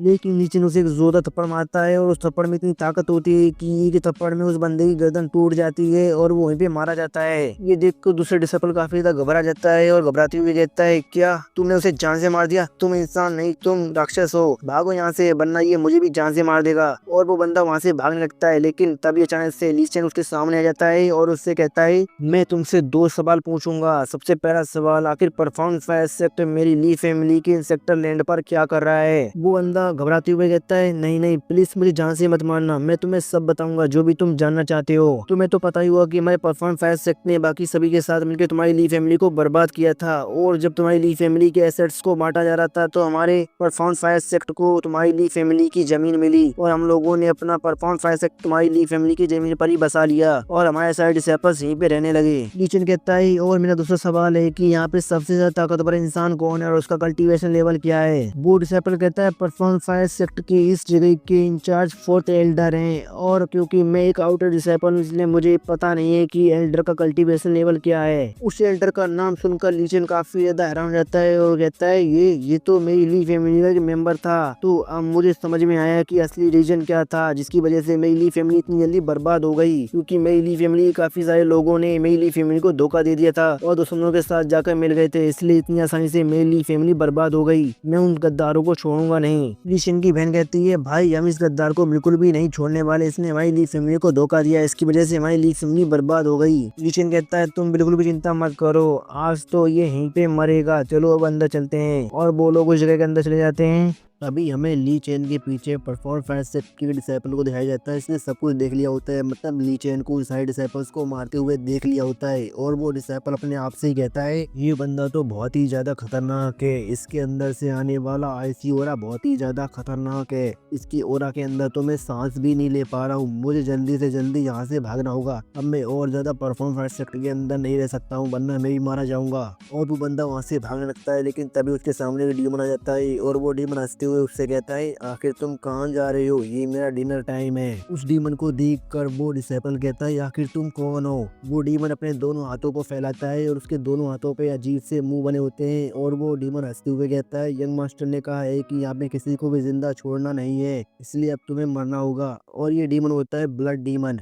और वो ब्लड डीमन अपने हाथों में बने हुए मुंह से उस डिसेबल को खा जाता है और उस डिसेबल के बस चिल्लाने की आवाज आती है। फिर सीन शिफ्ट होता है और हमें ली चेन और उसकी बहन को दिखाया जाता है जो परफॉर्म फायर सेक्टर के अंदर आ गए होते हैं। आसपास देखते हुए ली चेन की बहन कहती है, ब्रदर ये जगह तो अभी भी बिल्कुल नहीं बदली है, ये तो अभी भी पहले की तरह ही है, लेकिन यहाँ पे कुछ चीजें तो बदल गई हैं, लेकिन अब यहाँ पे हमारा कोई भी रिश्तेदार जिंदा नहीं बचा है। तभी उन दोनों के पास से कोई बंदा आते हुए कहता है, लगता है कि तुम लोग भी परफॉर्म फायर सेक्टर में ज्वाइन होने के लिए टेस्ट देने के लिए आए हो। क्यों, मैंने सही कहा ना? लेकिन मैं तुम्हें पहले बता दूं, अभी फाइनल टेस्ट नहीं होने वाला है, अभी तुम्हें एक टेस्ट देना होगा जो खुद 4th एल्डर लेंगे। उस बंदे की बात सुनकर ली चेन कहता है, क्या एक टेस्ट जो कि खुद चैंग ज़ाई लेगा? बहुत अच्छे, यही तो मुझे चाहिए था, और चैंग ज़ाई 4th एल्डर का नाम है। ली चेन की बात सुनकर उस बंदे को गुस्सा आ जाता है और वो चिल्लाते हुए कहता है, कमीने, आखिर तेरी हिम्मत कैसे हुई हमारे 4th एल्डर का नाम डायरेक्टली लेने की? मैं तुझे पहले ही बता देता हूँ, आज हमारे 4th एल्डर का 15th बर्थडे है, अगर तूने दोबारा से उनका नाम लेने की हिम्मत की तो तुझे यहाँ पे कोई भी बचा नहीं पाएगा। लेकिन ली चेन को उसकी बात से कोई फर्क नहीं पड़ता है और वो बस हल्के से मुस्कुराता रहता है। ली चेन को मुस्कुराते हुए देखकर वो बंदा भी कुछ नहीं कर पाता है और अपना पैर पटक कर वहाँ से चला जाता है। ली चेन की बहन कहती है, ब्रदर क्या आप भी उस टेस्ट में हिस्सा लेने वाले हैं? ली चेन कहता है, हाँ क्यों नहीं, चलो चलकर चैंग ज़ाई को एक सरप्राइज देते हैं।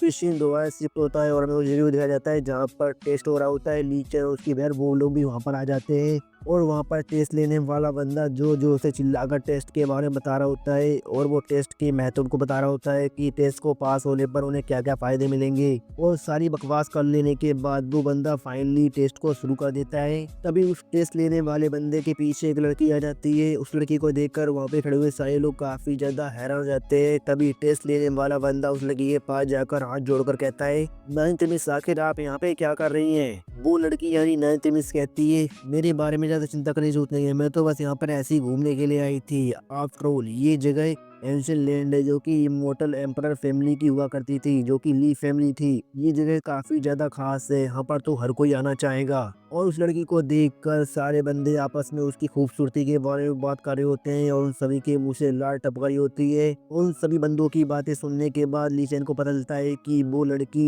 हेवनली गेट से होती है। ली चेन कहता है, क्या ये लड़की हेवनली गेट से है? ली चेन की बहन कहती है, ब्रदर मैंने सुना है कि हेवनली गेट एक बहुत ही ज्यादा मिस्टीरियस सेक्ट है, ये काफी लंबे समय से अभी भी बना हुआ है और कोई नहीं जानता है कि आखिर इसका असली ओरिजिन क्या है, लेकिन लेजेंड्स में ऐसा कहा जाता है कि ये एक एंशिएंट सेक्ट है। और उन सारे बंदों को अपने आगे पीछे नाचते हुए देखकर नाइन्थ प्रिंसेस कहती है, मेरे बारे में ज्यादा चिंता करने की जरूरत नहीं है, तुम जो कर रहे थे उसे चालू रखो। ये सुनकर वो टेस्ट लेने वाला बंदा फाइनली टेस्ट को दोबारा शुरू कर देता है और एक पत्थर की तरफ इशारा करते हुए कहता है, सभी लोग मेरी बात ध्यान से सुनो, ये वो पत्थर है जो तुम्हारी पावर को टेस्ट करेगा। तुम्हें इस पर एक हमला करना है और अगर तुम इस पे हमला करके एक माँ को छोड़ देते हो तो तुम जीत जाओगे। तो किसी को कुछ और पूछना है नहीं? तो फिर टेस्ट को चलिए शुरू करते हैं। फिर उन टेस्ट देने आए हुए बंदों में से खट्टा खट्टा बंदा बाहर आता है और अपनी बॉडी को दिखाते हुए कहता है, सबसे पहले मैं आगे आऊंगा। फिर वो बंदा अपनी जोरदार ताकत का इस्तेमाल करके उस पत्थर के ऊपर एक जोरदार पंच मारता है और उस बंदे के पंच की वजह से उस पत्थर पे एक हल्का सा मार्क आ जाता है। ये देखकर वो बंदा कहता है, क्या ये पत्थर तो काफी ज्यादा हार्ड है, मैंने अपनी आधी से ज्यादा ताकत का इस्तेमाल किया लेकिन फिर भी मैं इस पत्थर के ऊपर एक मामूली सा मार्क ला पाया।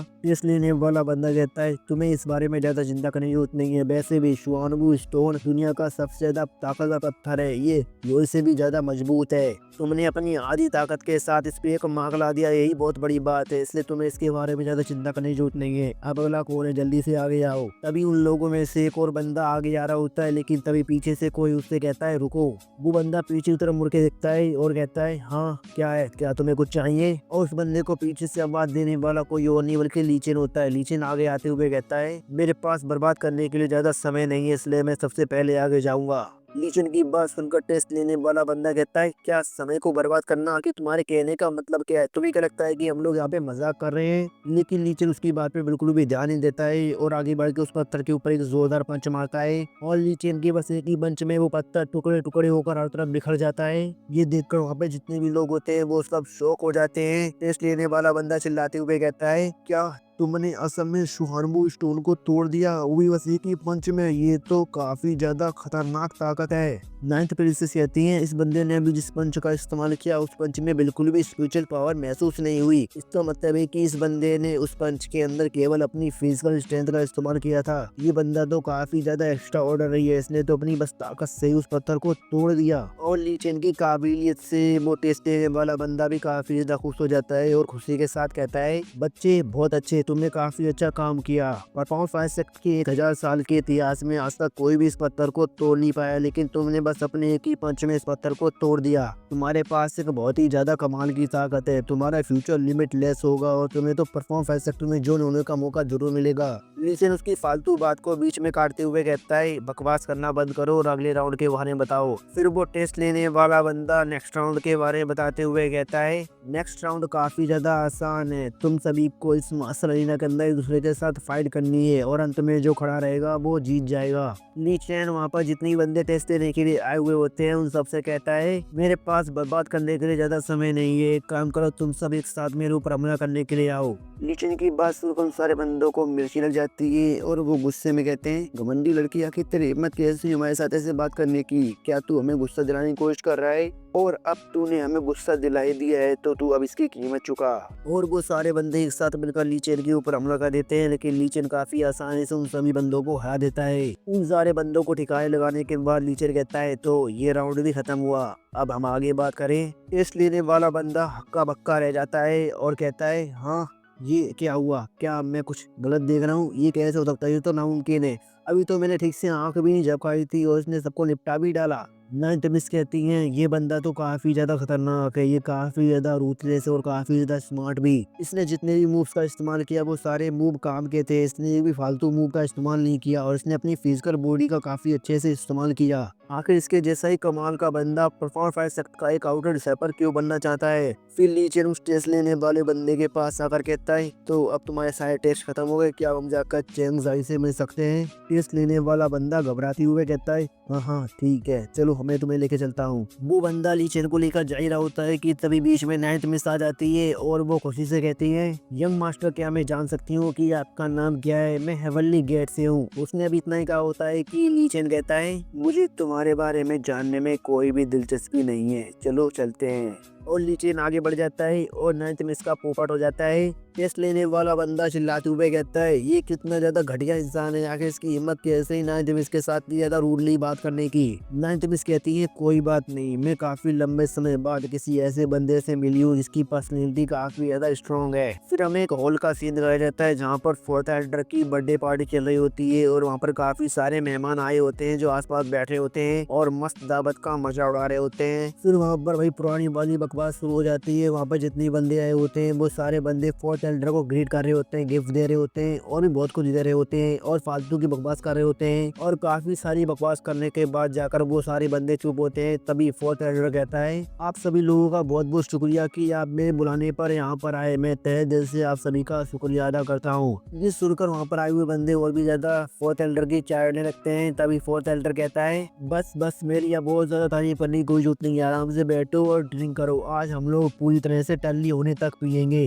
तभी वहाँ पर वही टेस्ट लेने वाला बंदा आकर कहता है फोर्थ एल्डर हमने सभी डिसाइपल्स का टेस्ट ले लिया है और सभी डिसाइपल्स में एक डिसाइपल है जो काफी ज्यादा कमाल का है, वो आपसे मिलना चाहता है, तो क्या मैं उसे यहाँ पर लेकर आ जाऊँ। फोर्थ एल्डर कहते हैं हाँ क्यों नहीं, जल्दी से जाओ और उसे यहाँ पर लेकर आओ। तभी वो टेस्ट लेने वाला बंदा कहता है जल्दी से अंदर आ जाओ और लीचेन दरवाजा खोलकर उस होल के अंदर आ जाता है। लीचेन को देखकर फोर्थ एल्डर कहते हैं बच्चे तुम्हारा नाम क्या है।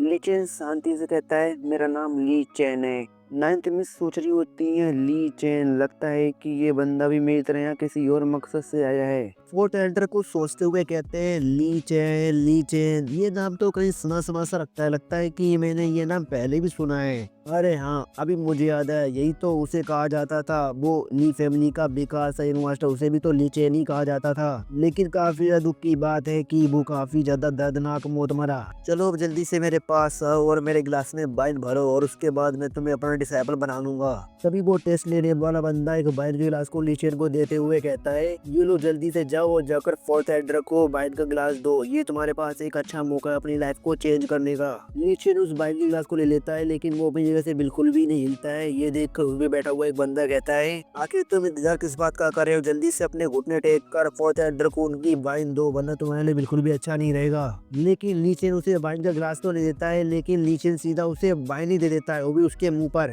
जिससे फोर्थ एल्डर का पूरा मुंह वाइन से भर जाता है। ये देखकर वहाँ पे बैठे हुए मेहमान चिल्लाते हुए कहते हैं लड़के आखिर तू क्या कर रहा है, क्या तेरा दिमाग खराब हो गया या तुझे दिखाई नहीं दे रहा है कि वाइन को कहाँ पर देना है। फोर्थ एल्डर गुस्से में कहते हैं बच्चे क्या ये एक एक्सीडेंट था या तूने ये जानबूझकर किया। लेकिन लीचेन उसकी बात का कोई जवाब नहीं देता है और धीरे से चलते हुए फोर्थ एल्डर के पास जाता है और उसके पास जाकर उसे जोरदार थप्पड़ लगाता है जिससे वो सीधा जाकर जमीन पे गिरता है। ये देखकर वहाँ पे बैठी हुई सारी पब्लिक शॉक हो जाती है। नाइन्थ मिस सोच रही होती है आखिर यहाँ पर ये सब चल क्या रहा है, आखिर ये लीचेन है कौन। फोर्थ एल्डर चिल्लाते हुए कहते हैं गद्दार, ये गद्दार है, जल्दी से इसे पकड़ लो। तभी वो टेस्ट लेने वाला बंदा लीचेन के ऊपर हमला करते हुए कहता है बच्चे आखिर तेरी हिम्मत कैसी मेरे एल्डर की डिसरिस्पेक्ट करने की, आज मैं तुझे जान से मार डालूंगा। लेकिन इससे पहले कि वो बंदा लीचेन के ऊपर हमला करता, लीचेन उस बंदे को चेहरे से पकड़ता है और उसे जोर से जमीन में पटक के मारता है और बस एक ही हमले में लीचेन उसका काम तमाम कर देता है। अपने एक डिसाइपल को अपनी आंखों के सामने मरते हुए देखकर फोर्थ एल्डर कहता है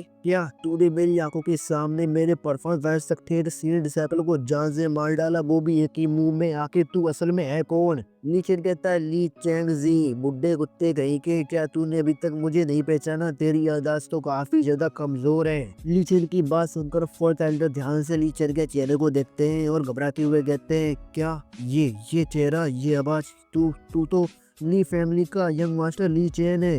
ली चेन कहता है बहुत अच्छे कुत्ते, तुझे आखिरकार याद आ ही गया कि मैं कौन हूँ, चलो अच्छी बात है। फोर्थ एल्डर चिल्लाते हुए कहता है, नामुमकिन है, ऐसा कैसे हो सकता है, ये तो नामुमकिन है, तुम जिंदा कैसे हो सकते हो, तुम्हें तो ग्रेट एबिस में फेंक दिया गया था।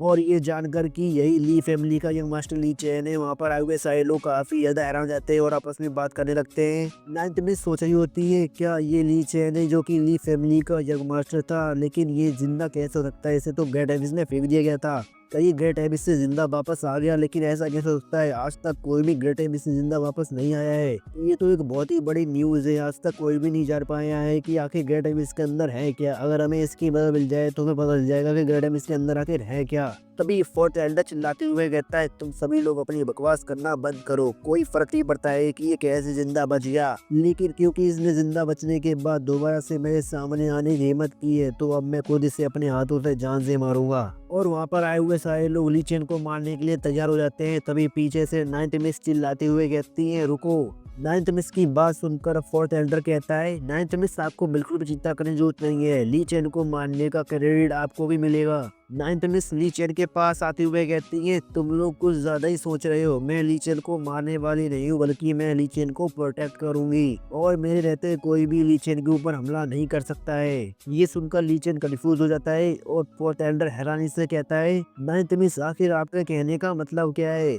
नाइन्थ मिस कहती है, मेरे कहने का मतलब बिल्कुल साफ है, मैं किसी को भी इसे जान से नहीं मारने दूंगी और अगर किसी ने भी इसे जान से मारने की कोशिश की तो मैं उस इंसान को जान से मार दूंगी। ली चेन, तुम्हें बिल्कुल भी चिंता करने की जरूरत नहीं है, तुम मेरे साथ मेरे हेवनली गेट में चलो, मैं तुमसे वादा करती हूँ कि वहाँ तुम्हें कोई भी चोट नहीं पहुँचाएगा। लेकिन ली चेन उससे कहता है, नहीं, कोई जरूरत नहीं है, तुम अभी इतनी क्वालिफाइड नहीं होगी तुम मेरे मामलों में टांग अड़ा सको। ली चेन की बात सुनकर नाइन्थ मिस को थोड़ा गुस्सा आ जाता है और वो गुस्से में कहती है, तुम कितने ज्यादा घमंडी हो, आखिर तुम्हें इतना ज्यादा घमंडी होने की क्या जरूरत है। तभी फोर्थ एल्डर हंसते हुए कहता है, नाइन्थ मिस, ये बच्चा तो काफी ज्यादा बेवकूफ है, इसने आपकी मदद सिरे से लेने से इनकार कर दिया, इसलिए अब आपको इस नमूने में पढ़ने की बिल्कुल भी जरूरत नहीं है, आज तो मैं इसे जान से मार के रहूंगा, आज ये यहाँ से जिंदा बच के नहीं जाने वाला।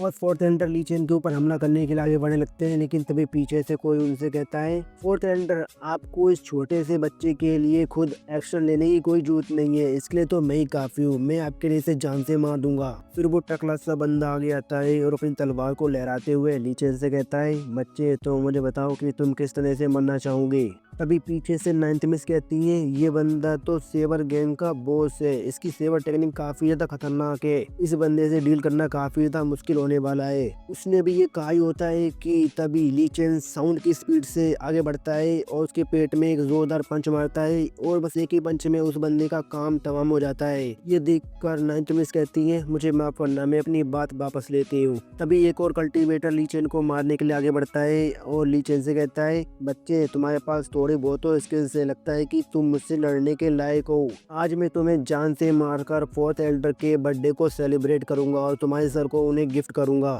फिर वो कल्टीवेट अपने पास से ठंडा तलिस्मन को बाहर निकालता है और उससे ली चेन के ऊपर हमला कर देता है, लेकिन ली चेन बस अपनी दो ही उंगलियों से उस थंडर तलिस्मन को पकड़ लेता है। ये देखकर वो बंदा हैरान हो जाता है और उस थंडर तलिस्मन के अंदर से निकलने वाली बिजलियों से भी ली चेन को कोई फर्क नहीं पड़ता है और वो उनको शांत खड़ा रहता है। ये देखकर वो कल्टीवेटर हंसते हुए कहता है, ये बच्चा तो सच में काफी बड़ा बेवकूफ है, इसने मेरे थंडर तलिस्मन को अपने खाली हाथों से ही पकड़ लिया, मैं तो इसे एक आसान सी मौत देना चाहता था, लेकिन लगता है कि अब ये काफी ज्यादा दर्दनाक मौत मरेगा। वो कल्टीवेटर अभी बोल ही रहा होता है कि तभी ली चेन उसके थंडर तलिस्मन को अपने हाथ से मसल देता है और उसके टुकड़े टुकड़े करके उसे जमीन पर फेंक देता है। ये देखकर वो कल्टीवेटर काफी ज्यादा हैरान हो जाता है और चिल्लाते हुए कहता है, क्या ऐसा नहीं हो सकता, ये नामुमकिन है, तुमने बस अपने खाली हाथों से ही मेरे थंडर तलिस्मन को बर्बाद कर दिया, लेकिन ऐसा कैसे हो सकता है, ये तो नामुमकिन है। नाइन्थ मिस कहती हैं, कुछ तो गड़बड़ है, ली चेन की पावर काफी ज्यादा अजीब है, एक नॉर्मल कल्टीवेटर ऐसा बिल्कुल भी नहीं कर सकता है, अब तो मुझे इसके अंदर ज्यादा से ज्यादा इंटरेस्ट होता जा रहा है। फिर ली चेन अपने हाथ को आगे बढ़ा के उस कल्टीवेटर को उसके चेहरे से पकड़ लेता है। ये देखकर वो कल्टीवेटर कहता है,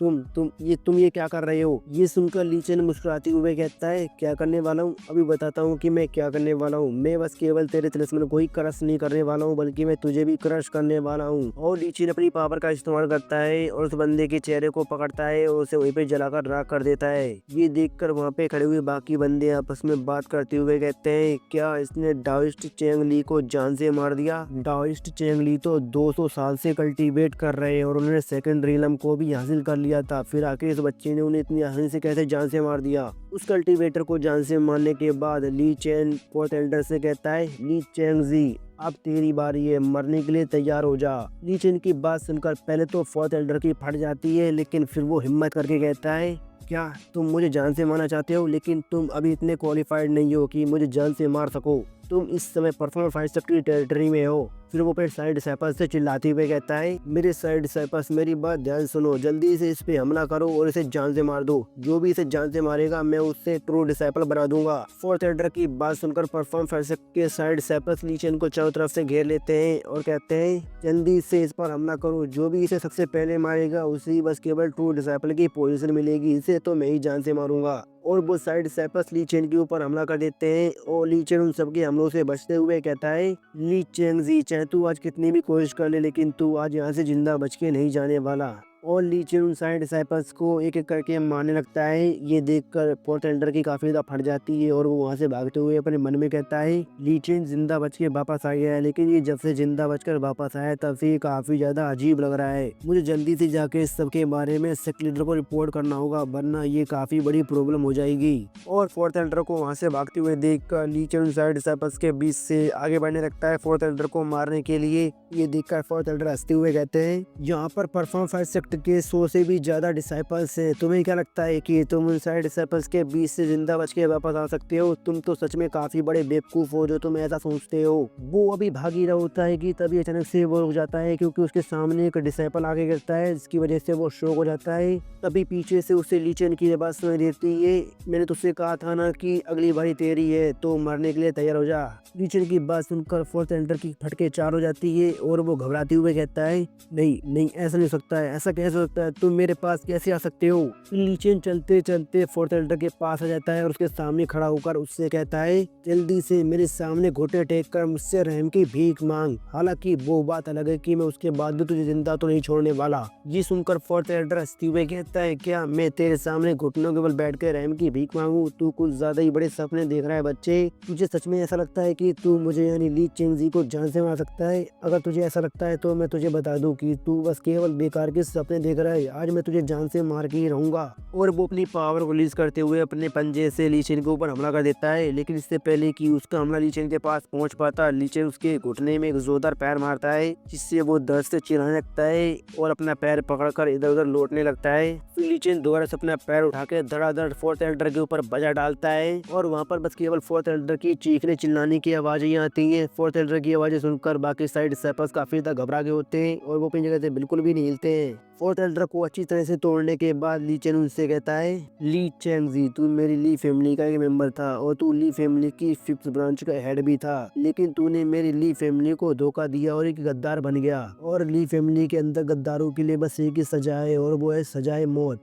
ये सुनकर फोर्थ एल्डर घबरा जाता है और घबराते हुए कहता है, नहीं नहीं मुझे मत मारो, मुझे जाने दो, मुझे छोड़ दो, मैं गलत था, मैं अपनी गलती मानता हूँ, मुझे मत मारो। लेकिन तभी अचानक से एक तलवार आती है जो फोर्थ एल्डर की छाती के आर पार हो जाती है और वो तलवार किसी और ने नहीं बल्कि ली चेन की बहन ने फोर्थ एल्डर के आर पार की होती है। और तलवार घुसने के बाद फोर्थ एल्डर अपनी आंखों में काफी ज्यादा दर्द के साथ पीछे तरफ मुड़ के देखते हैं और कहते हैं, तुम? ली चेन की बहन कहती है, क्या मैं तुम्हें याद हूँ? मैं ली शियार हूँ। पिछले 8 सालों में मैंने हर दिन हर रात केवल उन लोगों को मारने के बारे में सोचा जिन्होंने मेरी ली फैमिली को धोखा दिया था, और आज फाइनली मेरी इच्छा पूरी हो गई। ली चेन की बहन की बात सुनकर फोर्थ एल्डर हंसते हुए कहता है, ली चेन ली शियर तुम लोगों ने मुझे तो जान से मार दिया, लेकिन ली फैमिली को बर्बाद करने में पूरी दुनिया का हाथ था। क्या तुम पूरी दुनिया को मारने की ताकत रखते हो? ली चेन उसके माथे पे अपनी उंगली रखते हुए उससे कहता है, तुझे उसके बारे में चिंता करने की कोई जरूरत नहीं है, तू बस अपने बारे में चिंता कर। और ली चेन अपनी पावर का इस्तेमाल करता है और अपनी उंगली से फोर्थ एल्डर के माथे में एक बड़ा सा छेद कर देता है और फोर्थ एल्डर का वहीं पे काम तमाम हो जाता है।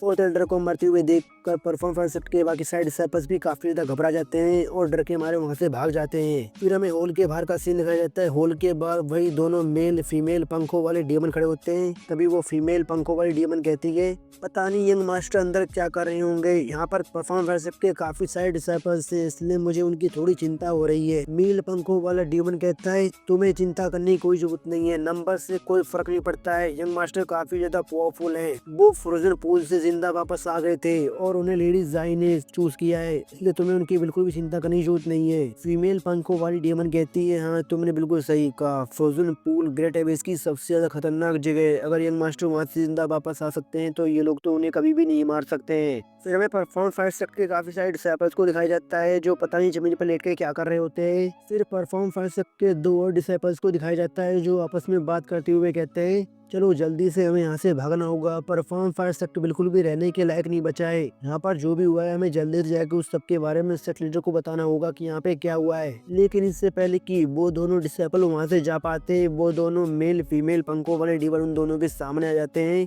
तभी वो पंखों वाली फीमेल डेमन कहती है, तुम लोग यहाँ से जिंदा बच के नहीं जाने वाले। मेल पंखों वाला डेमन कहता है, अब वक्त है हमारे मजे करने का, और वो दोनों डेमन उन दोनों डिसेबल्स को चुटकियों में खा जाते हैं। फिर हमें दोबारा से होली के अंदर का सीन दिखाया जाता है। 9th मिस ली चेन के पास आते हुए कहती हैं, यंग मास्टर ली यहाँ से काफी सारे लोग बच के भाग गए हैं और वो यहाँ से जाने के बाद सभी लोगों को इस बारे में बता देंगे कि आप ग्रेट एबिस से जिंदा बच के वापस आ गए हैं। और अगर एक बार सभी लोगों को पता चल गया कि आप ग्रेट एबिस से जिंदा बच के वापस आए हैं तो आपके लिए काफी सारी प्रॉब्लम्स खड़ी हो जाएंगी। इसलिए अब आपके पास बस एक ही जगह बची है जहाँ पर आप सबसे सुरक्षित रह सकते हैं, वो है मेरा हेवनली गेट।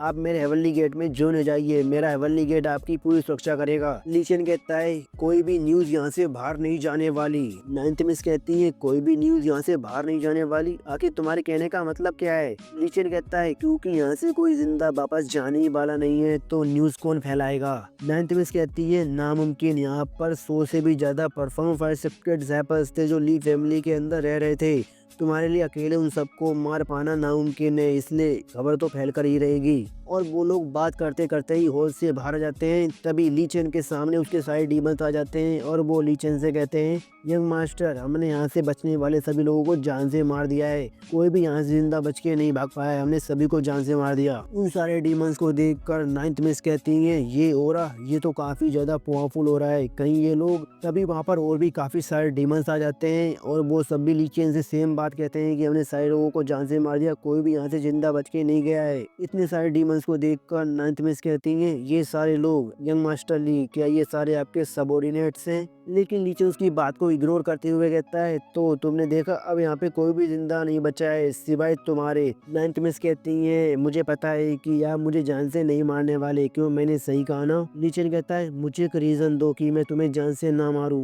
9th मिस कहती है, मैं तुम्हारी मदद कर सकती हूँ सभी लोगों से बचने में। अगर तुम मेरे हेवनली गेट को ज्वाइन कर लेते हो तो मैं तुमसे वादा करती हूँ कि तुम्हें कोई भी चोट नहीं पहुँचाएगा। मैं तुमसे ऐसा इसलिए कह रही हूँ क्योंकि मैं और मेरा हेवनली गेट ग्रेट एबिस में काफी ज्यादा इंटरेस्टेड है कि आखिर ग्रेट एबिस के अंदर है क्या। और मेरे हेवनली गेट में ज्वाइन होने के बाद भी अगर तुम ग्रेट एबिस के बारे में कुछ नहीं बताना चाहते हो तब भी तुम्हें कोई फोर्स नहीं करने वाला। लीचन कहता है, क्या तुम और कुछ भी कहना चाहती हो? 9th मिस कहती है, अब तुम इस पूरी दुनिया के दुश्मन बन चुके हो और मेरे हेवनली गेट ने ली फैमिली को बर्बाद करने में बिल्कुल भी हिस्सा नहीं लिया था, इसलिए हम एक दूसरे के साथ कोऑपरेट कर सकते हैं। मैं तुमसे वादा करती हूँ कि मेरा हेवनली गेट फ्यूचर में जरूर तुम्हारी मदद करेगा, इसलिए आपको पीछे हट जाना चाहिए और मुझे जान से नहीं मारना चाहिए। ये सुनकर लीचन पहले तो कुछ देर सोचता है, फिर वहाँ से जाते हुए कहता है, ठीक है तो मैं इस बार तुम्हारी जान को बख्श देता हूँ। फिर लीचन और उसकी बहन वहाँ से चले जाते हैं। रास्ते में जाते समय लीचन की बहन उससे पूछती है, ब्रदर क्या आप सच में 9th मिस को जान से मारने वाले थे? लीचन कहता है, बिल्कुल भी नहीं, मैं एक इंसान हूँ ना कि कोई डीमन, मैं कभी भी मासूम लोगों को जान से नहीं मारूंगा, मैं बस जब उन लोगों को जान से मारूंगा जिन्होंने हमारी ली फैमिली को बर्बाद किया था। ये सुनकर लीचन की बहन काफी ज्यादा खुश हो जाती है और मुस्कुराते हुए कहती है, मुझे पता था भाई, आप अभी बिल्कुल नहीं बदले। फिर तभी 9th मिस भी उन दोनों के पास आ जाती है और उनसे पूछती है, यंग मास्टर ली अब आप कहाँ जाने वाले हैं? लीचन कहता है, ये तो नॉर्मल सी बात है, अब मैं चेंग फैमिली में जाऊंगा। 9th मिस कहती है, चेंग फैमिली, मुझे अभी याद आया, यंग मास्टर ली की फियांसे चेंग क्यांगबू वो भी चेंग फैमिली से ही है। और अभी हाल ही में मुझे पता चला है कि चेंग फैमिली के अंदर चोस्टी आइलैंड के होली सन और चेंग फैमिली की यंग मिस चेंग क्यांगबू की एंगेजमेंट होने वाली है। लगता है कि इस बार चेंग फैमिली में काफी कुछ इंटरेस्टिंग होने वाला है। तो सीन शिफ्ट होता है और हमें यांगजाओ सिटी का सीन दिखाया जाता है। इसके बाद ली चेन और उसकी बहन और बाकी सारे डीमन लैंड करते हैं तभी एक डीमन ली चेन के पास आकर कहता है, यंग मास्टर हम लोग यांगजाओ सिटी के पास पहुंच गए हैं। यांगजाओ सिटी के अंदर चेन फैमिली की लोकेशन कहां पर है जहां हमें जाना है। लेकिन इससे पहले कि ली चेन उसकी बात का जवाब दे पाता, ली चेन की बहन अचानक से नीचे गिर जाती है। ये देखकर ली चेन घबरा जाता है और अपनी बहन का नाम चिल्लाता है। फिर ली चेन अपनी बहन के पास बैठ जाता है और उसकी बॉडी को चेक करते हुए अपने मन में कहता है, आखिर ये सब क्या हो रहा है, आखिर शेर के साथ क्या हो रहा है। और ली चेन की बहन की बॉडी के अंदर से काफी सारी स्पिरिचुअल एनर्जी बाहर निकल रही होती है। फिर ली चेन अपनी बहन की सांस को चेक करता है और अपने मन में कहता है, ये तो ऐसा कैसे हो सकता है, ये तो नामुमकिन है। शेयर तुमने असल में हमारी इमोर्टल एम्पर फैमिली की फिजिक को अवेकन कर लिया है। तभी एक बुड्ढा डीमन ली चेन से कहता है, ये बात तो बिल्कुल साफ है, मिस ली की बॉडी के अंदर से उनकी ब्लड लाइन को निकाला गया है। उनकी बॉडी काफी ज्यादा वीक है, लेकिन उनकी बॉडी से निकलने वाली ये वाइट लाइट काफी ज्यादा पावरफुल है जो उनकी जिंदगी को बढ़ा रही है। यंग मास्टर भले ही मिस ली की बॉडी के अंदर से इन सालों में उनकी ब्लड लाइन को बाहर निकाला गया है, लेकिन इससे उन्हें काफी ज्यादा फायदा हुआ है। ली चेन कहता है, क्या तुम्हें सच में लगता है कि मेरी बहन की बॉडी के अंदर से उसकी ब्लड लाइन को निकालना एक अच्छी बात है। वो डीमन समझाते हुए कहता है, अगर मैं लॉजिकली कहूँ तो मिस ली की बॉडी काफी ज्यादा वीक है और उनकी लाइफ स्पेन लगातार खत्म होती जा रही है, जिसे हमें बचाने के लिए हेवन अर्थ की काफी सारी स्पिरिचुअल मेडिसिन और काफी सारे टॉनिक्स को लाना होगा। लेकिन अब क्योंकि मिस ली ने अपनी स्पेशल फिजिक को अवेकन कर लिया है, इसलिए हमें उनकी अब इतनी ज्यादा जरूरत नहीं है। और मुझे लगता है कि मिस ली की स्पेशल फिजिक अवेकनिंग का कहीं ना कहीं लेना देना उनकी एम्पर ब्लड लाइन को निकाले जाने से है। इतने सालों में उनकी बॉडी के अंदर से उनकी एम्पर ब्लड लाइन को काफी ज्यादा निकाला गया है, जिसकी वजह से मिस ली का पोटेंशियल बाहर आ गया और उन्होंने अपनी फिजिक को अवेकन कर लिया। हालांकि ये सिचुएशन काफी ज्यादा रेयर है, अनिवार्य लोगों में एक बार। ली चेन कहता है, तो इस सबसे क्या फर्क पड़ता है, भले ही शियन ने अपनी स्पेशल फिजिक को अवेकन कर लिया है, लेकिन उसकी लाइफ स्पेन तो अभी भी खत्म होती जा रही है। वो बुड्ढा डीमन कहता है, हाँ आपने बिल्कुल सही कहा यंग मास्टर, इसीलिए हमें मिस ली के जल्दी से जल्दी काफी सारी स्पिरिचुअल मेडिसिन और टॉनिक्स को ढूंढना होगा।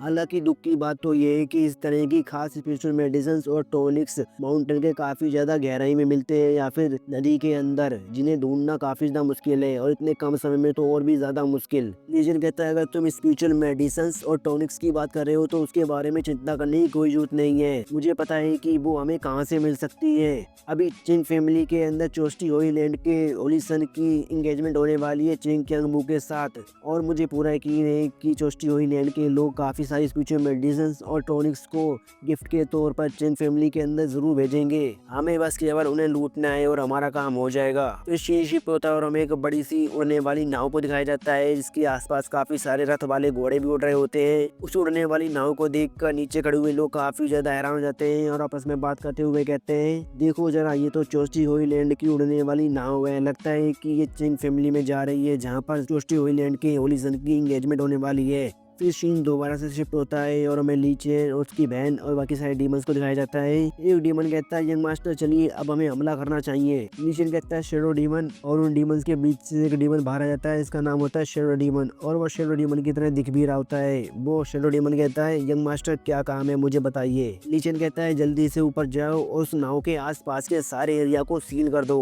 वो शैडो डीमन कहता है, ये तो काफी ज्यादा आसान है यंग मास्टर, आप बिल्कुल चिंता मत करिए, ये तो मेरी खासियत है। और वो शैडो डीमन वहां से उड़ जाता है। फिर हमें नाव के ऊपर का सीन दिखाया जाता है। नाव के ऊपर काफी सारे चोस्टी वायलेंट के डिसाइपल खड़े होते हैं और उनके बीच में एक एल्डर खड़ा होता है, और वो एल्डर कहता है, सभी लोग तैयार हो जाओ, हम लोग यांगजाओ सिटी में पहुंचने वाले हैं, इसलिए अपने आप को बिल्कुल तैयार रखना, अगर कोई भी हमला होता है तो लड़ने के लिए तैयार रहना। ये सुनकर चोस्टी वायलेंट के डिसाइपल्स कहते हैं, फोर्ट एल्डर आप बेकार में काफी ज्यादा चिंता कर रहे हैं, ये चोस्टी वायलेंट का जहाज है, आखिर किसके अंदर इतनी हिम्मत है जो चोस्टी वायलेंट के जहाज पर हमला कर सके।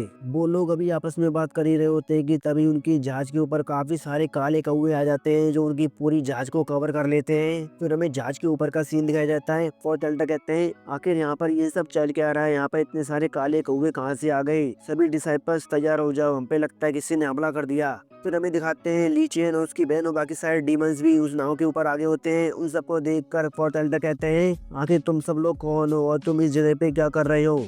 ली चेन कहता है, मैं यहाँ पर होली सन के लिए एक बहुत ही बड़ा गिफ्ट लेकर आया हूँ, उन्हें बधाई देने के लिए, उनकी एंगेजमेंट के लिए। ली चेन की बात सुनकर चोस्टी होई लैंड के साइड से जो लड़ने के लिए तैयार हो गए थे वो अपने गार्ड को डाउन कर देते हैं और आपस में बात करने लगते हैं। फोर्थ एल्डर कहते हैं ये एक बहुत ही ज़्यादा इंपॉर्टेंट जगह है, इसलिए अपने गिफ्ट को जल्दी से दो और जल्दी से यहाँ से निकल जाओ।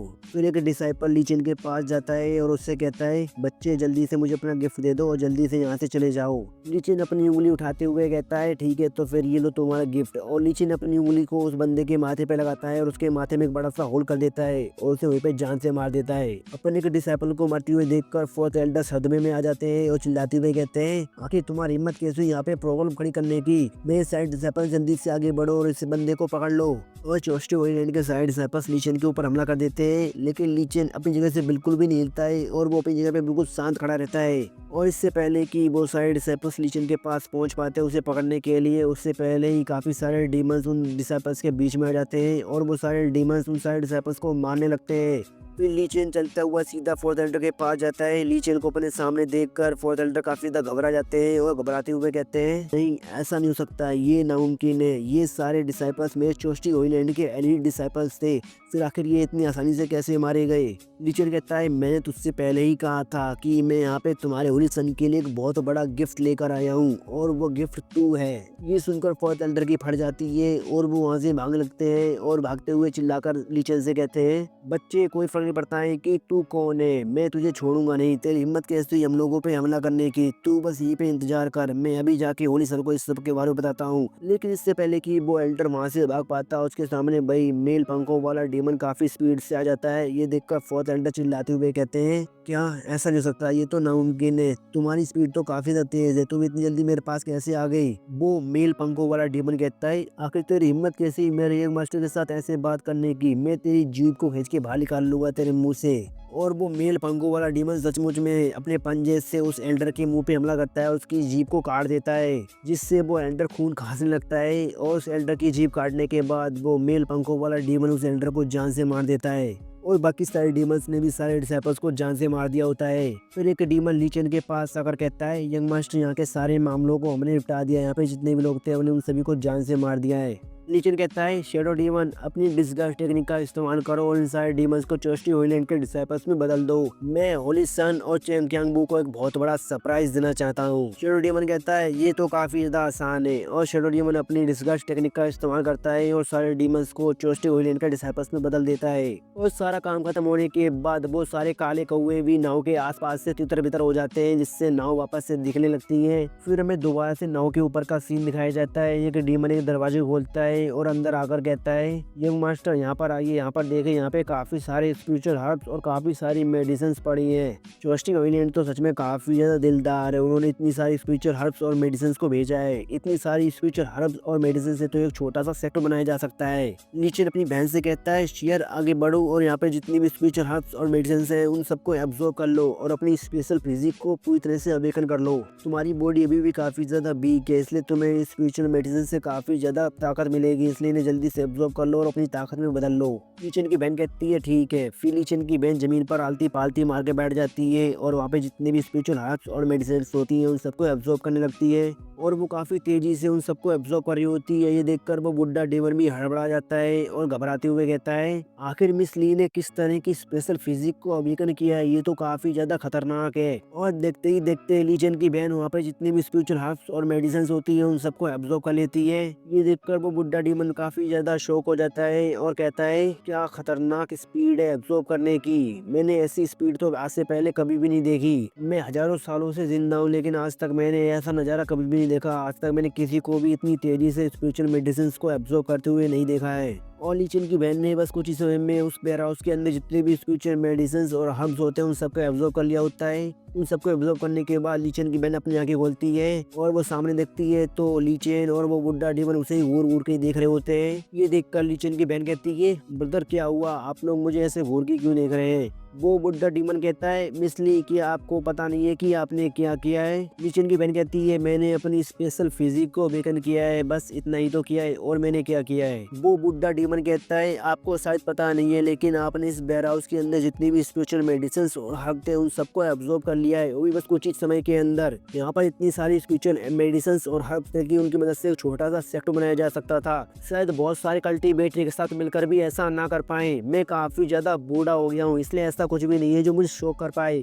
लेकिन इसने मुझे सच में शॉक कर दिया है। फिर ली चेन अपनी बहन से पूछता है, शियर अब तुम्हें कैसा लग रहा है, क्या अब तुम अच्छा महसूस कर रही हो? ली चेन की बहन कहती है, हाँ अब मुझे काफ़ी ज़्यादा अच्छा महसूस हो रहा है, अब मुझे बिल्कुल भी वीक महसूस नहीं हो रहा है। ली चेन कहता है, ये तो काफ़ी ज़्यादा अच्छी बात है कि अब तुम काफ़ी अच्छा महसूस कर रही हो, मुझे तुम्हारे लिए काफ़ी ज़्यादा चिंता हो रही थी। अब हमें तुम्हारी लाइफ स्पैन को लेकर बिल्कुल भी चिंता करने की जरूरत नहीं है, क्योंकि अब तुम्हारी लाइफ स्पैन काफ़ी बढ़ चुकी है। वो बुड्ढा डीमन कहता है, हाँ यंग मास्टर आपने बिल्कुल सही कहा, इतनी सारी स्पिरिचुअल मेडिसिन और हर्ब्स को अब्जॉर्व करने के बाद मिस ली ने अपनी स्पेशल फिजिक को पूरी तरह से अवेकन कर लिया है। मुझे लगता है कि जितना हम लोगों ने देखा है उतना हमें बताने के लिए काफ़ी है कि मिस ली ने जिस फिजिक को अवेकन किया है वो कितनी ज़्यादा खतरनाक और कितनी ज़्यादा पावरफुल है। लेकिन भले ही मिस ली ने अपनी फिजिक को पूरी तरह से अवेकन कर लिया है, लेकिन हमें उनकी कल्टीवेशन को बढ़ाने के लिए फिर भी काफ़ी सारे रिसोर्सेज की जरूरत पड़ेगी। नीचे वहाँ से जाते हुए कहता है, अभी इसके बारे में भूल जाओ, अभी टाइम है चैन फैमिली के साथ अपने अकाउंट्स को सेटल करने का। और इसी के साथ ये एपिसोड खत्म होता है।